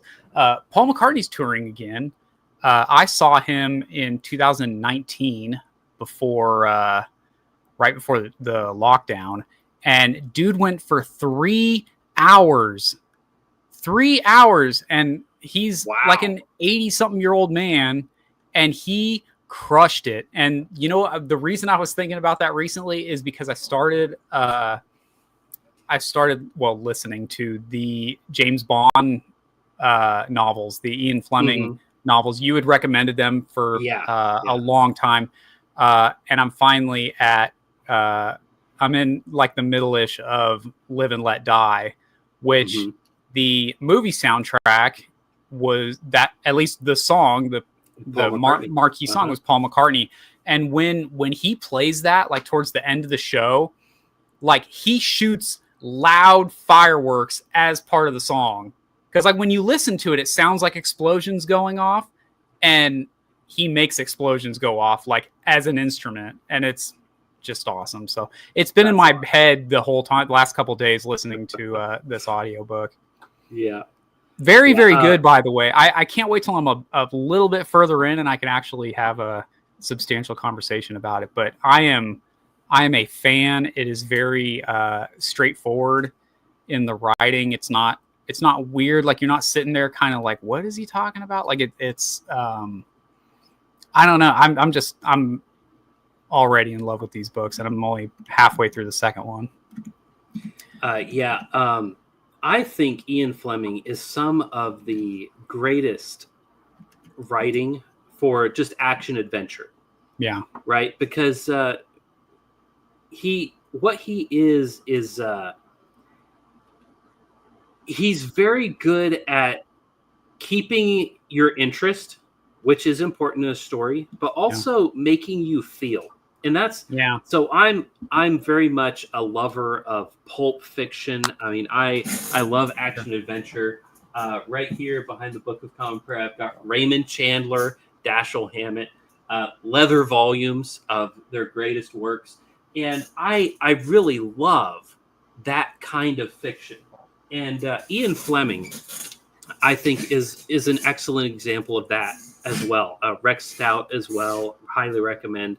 But these the books are nothing like the movie. Okay, if you are not a James Bond movie guy, it's okay.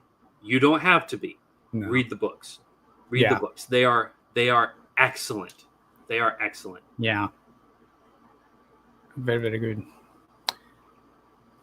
And then let's see. Stanley Grandin's the next one. He says, speaking of selling books, how is the Robin Hood book going? I have completed it, actually. I'm waiting on, what is, you know who I'm talking about. What is the name of his publishing house? Our buddy Joe. So he has Western Front Books, and his, oh man, you're putting me on the spot here, and my brain was already going a different direction. But he's got Western Front Books, which is a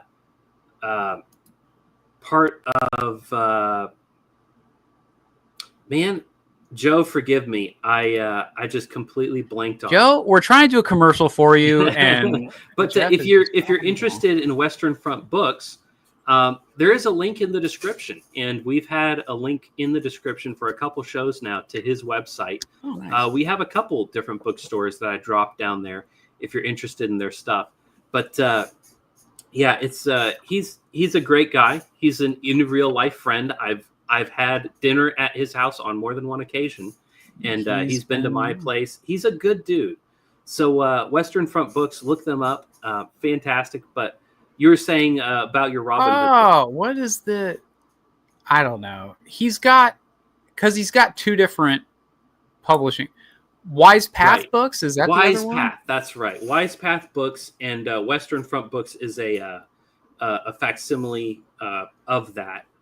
Okay. More precise and more kind of attuned to what guys who are watching this show would be interested in.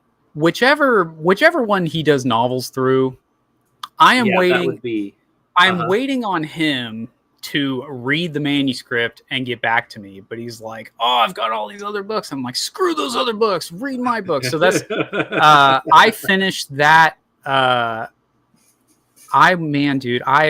Speaking of that book, I think I said this on other shows, but I think I went through like 4 drafts, so like 3 revisions, just because like I just absolutely loved writing that book and then like reading it over again and just like falling in love with these characters, because it's so different from when you create a character and then you write about it. It's not the same as like when you take someone else's characters, which nobody owns those characters, right? Like it's Robin Hood is really one of the few things that I would say is a like a Western myth that has relevance today. As in, like, people are still interested in that story. I mean, you've got a copy of Robin Hood behind you, and it's not even one that I had ever even heard of. And I mean, there's just so many. Like, everyone has their own take. Yeah, but I mean, if a new Robin Hood movie came out next year and went into theaters, people would go watch it. Oh yeah, because they know the name Robin Hood. I mean, there are other Western myths, like I've got Sir Thomas Malory's La Mort to Arthur. If there were a King Arthur movie, some people would go watch it, but it's not nearly the caliber of fame that Robin Hood has, right? I mean, the whole myth of Batman is essentially the myth of Robin Hood in the city, right? In the modern day, you're taking the idea of Robin Hood and applying it to a modern man, and people love it. I mean, Batman has been one of the best-selling comics of all time because people love Batman, and it's because there's something about Robin Hood that just taps into, especially in a society like ours where there is this great injustice constantly, the idea of an avenger, of a crusader who will come and he will enact justice, if only just in his little town, his people, he's going to find them justice against the society at large, against the prince, the evil prince, or against the corrupt city council, whatever it is that is the evil of the day.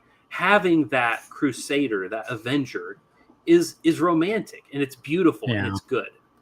There's just something, I got really into Robin Hood sometime probably last year ish, and maybe longer ago than that.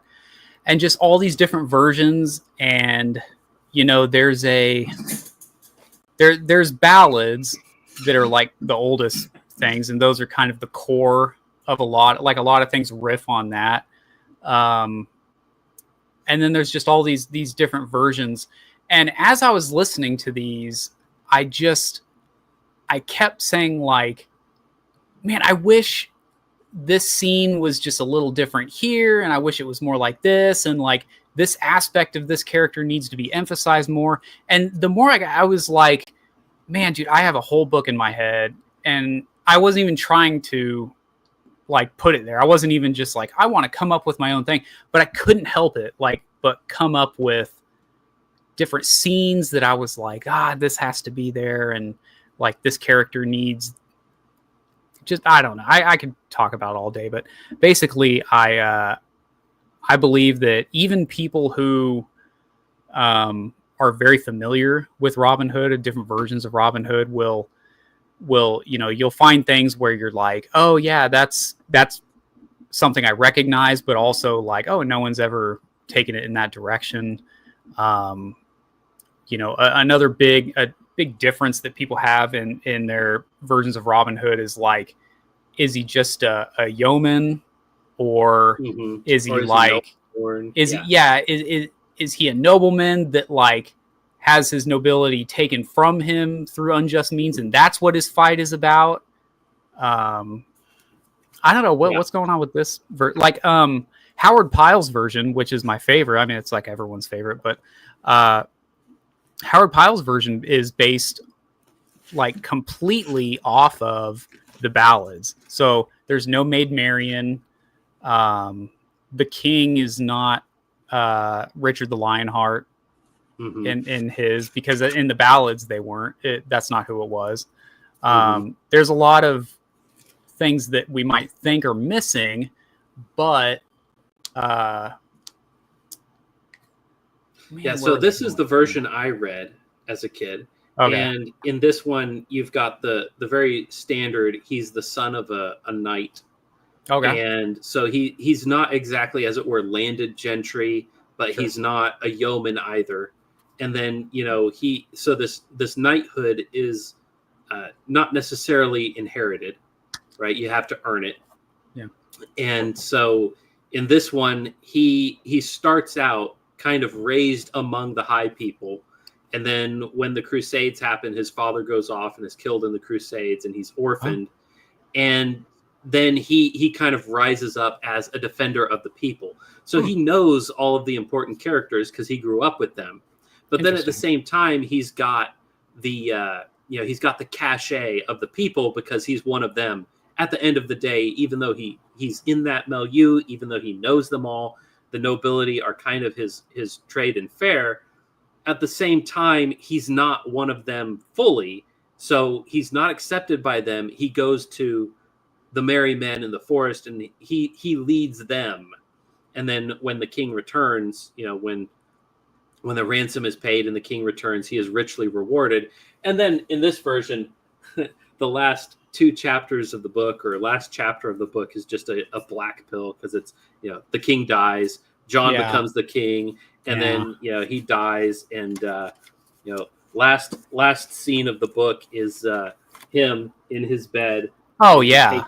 Takes an arrow and shoots it out the window, and they go and bury him somewhere where the arrow lands. Yeah, that's right. Straight from the ballads. I mean, that's a... Yeah. It ends in the very sad, somber way that Robin Hood often ends. Yeah. I've got like a possum on my roof or something, man. So I'll dude, what the heck? It gets loud, dude. The version that I went with, because that's always the thing, like in the Howard Pyle one, he's just a yeoman. He's not gentry or anything like that. So I also like the version of Robin Hood where he is a crusader. And that is where Richard the Lionheart knows him from. Mm-hmm. And so I went with that version. So he's a yeoman in the Crusades. And so this is all like first chapter type stuff. Yeah, so you're this not isn't ruining me. I'm not ruining it. Yeah, I'm just giving you the gist of how mine starts. So he's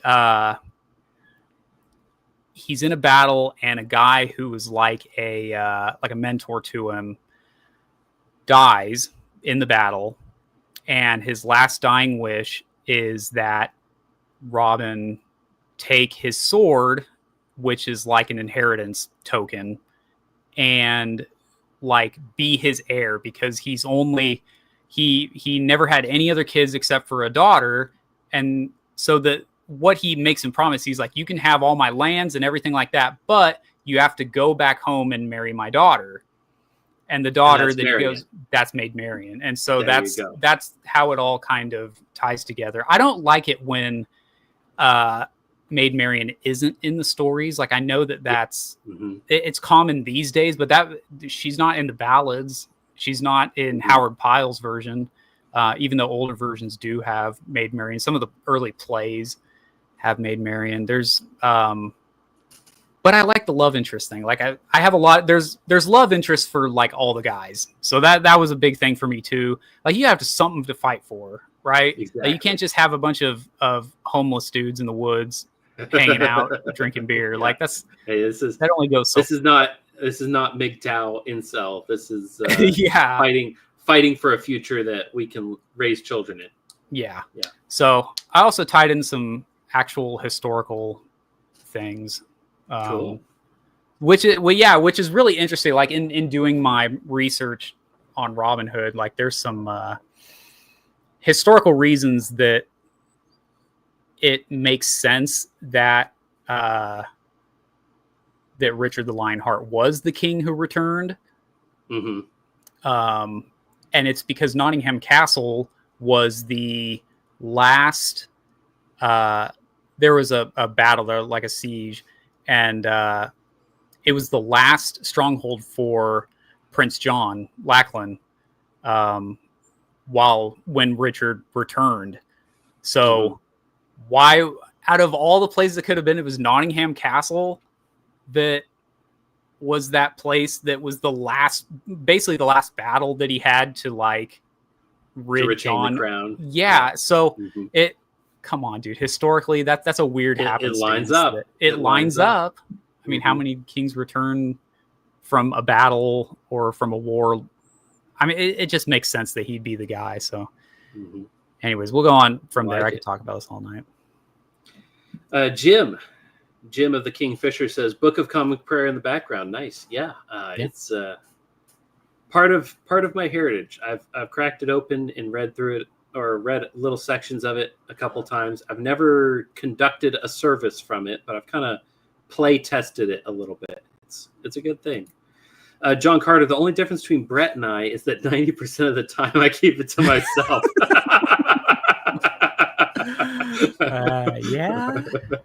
Yeah. Guys, if you're blackpilling, just crush it. Keep that inside you. Don't just bury it really deep down in there. Yeah. Don't lash out on your brothers. If you have some bright-eyed, bushy-tailed younger brother who's white-pilling and happy, he will find devastation on his own. You don't need to bring it to his doorstep. Eric Skeens, I tend toward a black pill purity spiral, but I feel at least I'm self-aware enough to recognize I shouldn't do that. Stop it. Stop it, or I'll bury you alive in a box. Okay? Don't black pill. Don't black pill. John Carter again, I'd be more happy to be a proofreader. More than happy to be a proofreader. Yeah. I will I can send you obviously a digital copy, because my publisher doesn't want to do anything with it. I don't know what's taking him so long, man. I'm calling you out. I am calling you out in public, bro. Read my manuscript. I'm trying really hard to go with a brother on this one, because with Thello and Dunamai, those are just self-published through Amazon. Apparently, the stuff in Thello was a little too risque. A little too much meat on the bones in Thello there, and gets a little spicy. Very realistic. Yeah, I'll say. I mean, it's a lot of. It's not, as it were, just thrown in there for the sake of making things spicy. You've got a real dilemma where a guy has real power and he's seeing how he can use it in his real life. Yeah. And it's it's temptations common to every man, but perhaps younger men shouldn't. Younger men, I mean, like 12 and 13-year-olds shouldn't necessarily read that because they're not facing that kind of thing yet. But ideally, they're not facing that yet. Ideally, I mean, dude, these. Yeah, really, a lot of that spicy stuff is really an analogy for pornography. Mm-hmm. Because when you have it, I mean, that's the big thing people say. If your phone is just right here, what's to stop you? I mean, really, it's just your own conscience. That's it. That's the only thing that can stop you. And so for a lot of young men, to just have everything right there. And so that's a lot of it is analogous to that. So you could probably figure out why that would be risque. Stanley Green again says, awesome. Looking forward to reading it. Yeah. Well, I look forward to having people read it. We will let y'all know when that happens. All righty. Well, that looks like that's about it for the comments. I do want to plug one or two things before we go. So if you are not a coffee supporter, we have a website now, buymeacoffee.com/for future generations. If you want to support us, we appreciate you doing that. There are ways that you can do that, and there are rewards for doing so. You can find that on that website. And then also, I saw this today. Jonathan Hansen, friend of ours, posted on Twitter that he found some new lapel pins. Ooh! And, posted some pictures of these. That one there, that might look a little familiar. Yeah. Right? But he's got some new ones here. He's got the Winged Czars, the St. Patrick, St. Patrick's cross, the St. George's cross, which is the Order of the Knights Templar, and then this one here, which is a personal favorite of mine. Yes, one that I've adopted as my own, which is the Maltese cross from the Knights Hospitaller of St. John, who founded the. They founded the nation of Prussia, right? They left from Malta. They went on a crusade up into Eastern Europe, and they founded a Christian nation. And from that was born the nation of Germany, from whence my people, my family come. So I have adopted that as my own. The Knights, I always forget how to say it exactly. The Knights Hospitaller outfit goes so much harder than the Knights Templar, the red and white, the black and white like that. Oh, it's so cool, man. Yeah, so I like him just for that reason, if no other. Yeah. And so he posted this picture, and I just told him, I said, dude, I must know where you got the Maltese cross pin. And I asked, did AIM and author make it? And this is Deus Volt lapel pins. And he responded. He said, yep, that's me. And so I'm in contact with him about getting one of these for my lapel. And I'm going to wear that. I'm going to rep it with pride because I like a little drip here and there. But if you're interested in lapel pins, if any of these look interesting to you, if you like that kind of a thing, if you wear a suit to church on Sunday, which you should, if you wear a blazer to church on Sunday, especially if you don't wear a tie, you need something, some color, some pop, some flair. So get yourself a lapel pin from Deus Volt lapel pins, and so just a little plug for a friend. But I think he's got his. Did he ever come out with the Confederate Heroes line that he was talking about doing? I thought for sure he had already dropped it because I had talked about maybe getting one of those. So he's got the Got your Bonnie, Bonnie Blue, Blue, very which nice. I talked to him about getting one of those because I've got a Bonnie Blue flag that I haven't. Yeah, I've got one worn around here out and somewhere. about, but I got this from the Confederate shop. Here, let me make this big. There was a museum in Fort Worth, Confederate museum. Well, it was just a Civil War. Oh, museum. that's right. Yeah. And I bought this from them as they were closing, and got it for a screaming good deal. I think I paid 99 cents for it, something like that.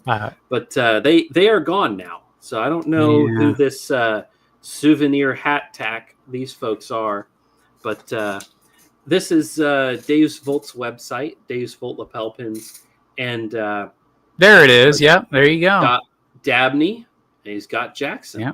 And then he's got the face of Robert E. Lee. Whoa, I haven't seen that one. That's that's pretty sick. Brutal, right dude. Yeah, look at that. So, what's the one the very another. Okay. Yeah, that's that one that we saw in the photo, the Winged Hussars. Yeah. We remember and love it. So get yourself some swag. I'm not getting a kickback from this. I don't need a kickback from this. His margins are already pretty tight. He's selling these for $5 and $6. Okay. Yeah. So that's pretty surprising. So go to his shop and order some of these, and show up with some flair on Sunday morning, and show the flag. In this case, literally. Be representative of the glorious things that our fathers have done in the past. Do not be ashamed of your ancestors. They were not evil. They were good people. Hey, so would you be interested in me closing out with my Kirk versus Picard thing that I was talking about? Because I wasn't sure if that was even something of interest. Sure. Did I? Okay. Because I was talking about with Moby Dick, right? Mm-hmm. That when people talk in Star Trek, and I know everyone's like eyes are rolling over, but we had a Jaded Geek had specifically asked to hear it. So basically, I am a Captain Kirk over Captain Picard guy. I know there's like debate over that. Some people even go with some random other captain, which I just think is whack. Everyone knows it's between those two. Yeah. Everything else is just kind of derivative. But my argument for it stems from Moby Dick, and everyone knows I'm a big fan of the book. I've always got my book up here in my stack. I've got this over here. If you can see this, it's kind of, I don't want to take it down, but this was made by our friend Ethan Holden's wife. She made this, shipped it out to me. Original artwork. It's got like a ship at the top, like here, like floating like in the night, and then like Moby Dick is like under it. Like Jaws. Yeah, it's like a Jaws type thing. So anyways, big fan of that novel. Well, there are two specific times in the Star Trek movies where Moby Dick is explicitly referenced. The first one is Star Trek II, The Wrath of Khan, which is the original series cast. And Khan is in the position of Captain Ahab, and Kirk is in the position of Moby Dick. Mm-hmm. And we know this is explicit because the very last thing that Khan is saying, spoiler alert, guys, if you haven't seen this movie that's like 40 something years old, basically both ships are kind of like stuck in a close together, and so Khan sets his ship to like self-destruct, and the Enterprise is trying to get away, and so Khan knows he's doing a kamikaze with this to try to destroy the Enterprise, and he quotes something that Ahab says at the end of the book. I don't have it exactly in front of me, but it's with hate's last breath I curse at thee, and like it's like a whole speech that he gives like before he throws that final spear.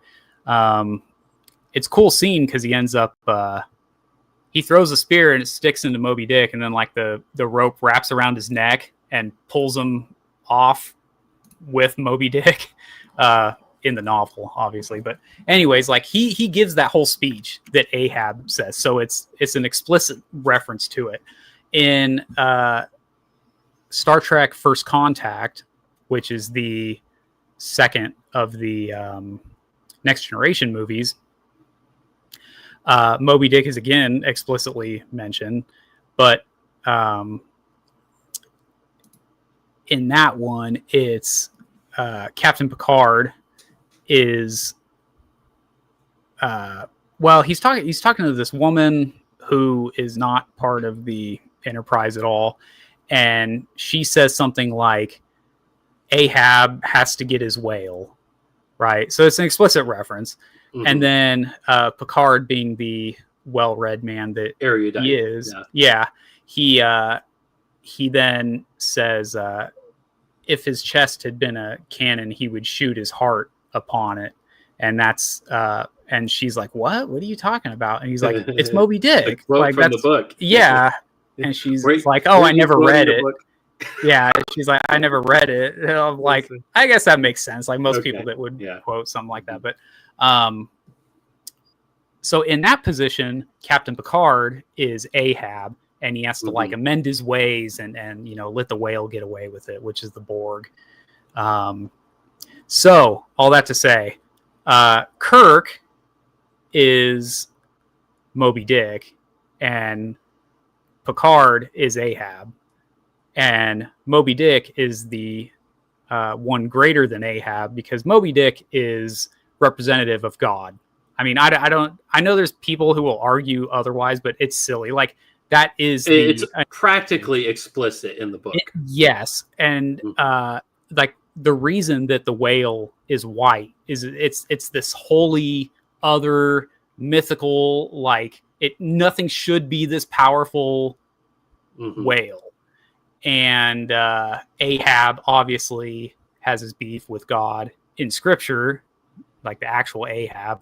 I always thought that the references in Moby Dick were heavy-handed in like the scriptural references. Like there's this prophet guy whose name is Elijah. Like, okay, dude, like that's J.R.R. Tolkien would not approve.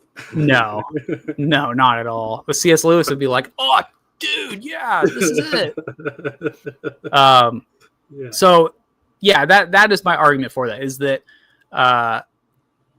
Picard is Ahab and Kirk is the whale, and the whale is obviously the best. Why would you not want to be in the whale's position, right? Like you're the guy that other people are have this beef with and will kill themselves trying to kill. I mean, that's what's better than that. So that's my argument for Kirk being better than Picard. If you're going to make the argument about Picard from that, I would also say that it's in parallel.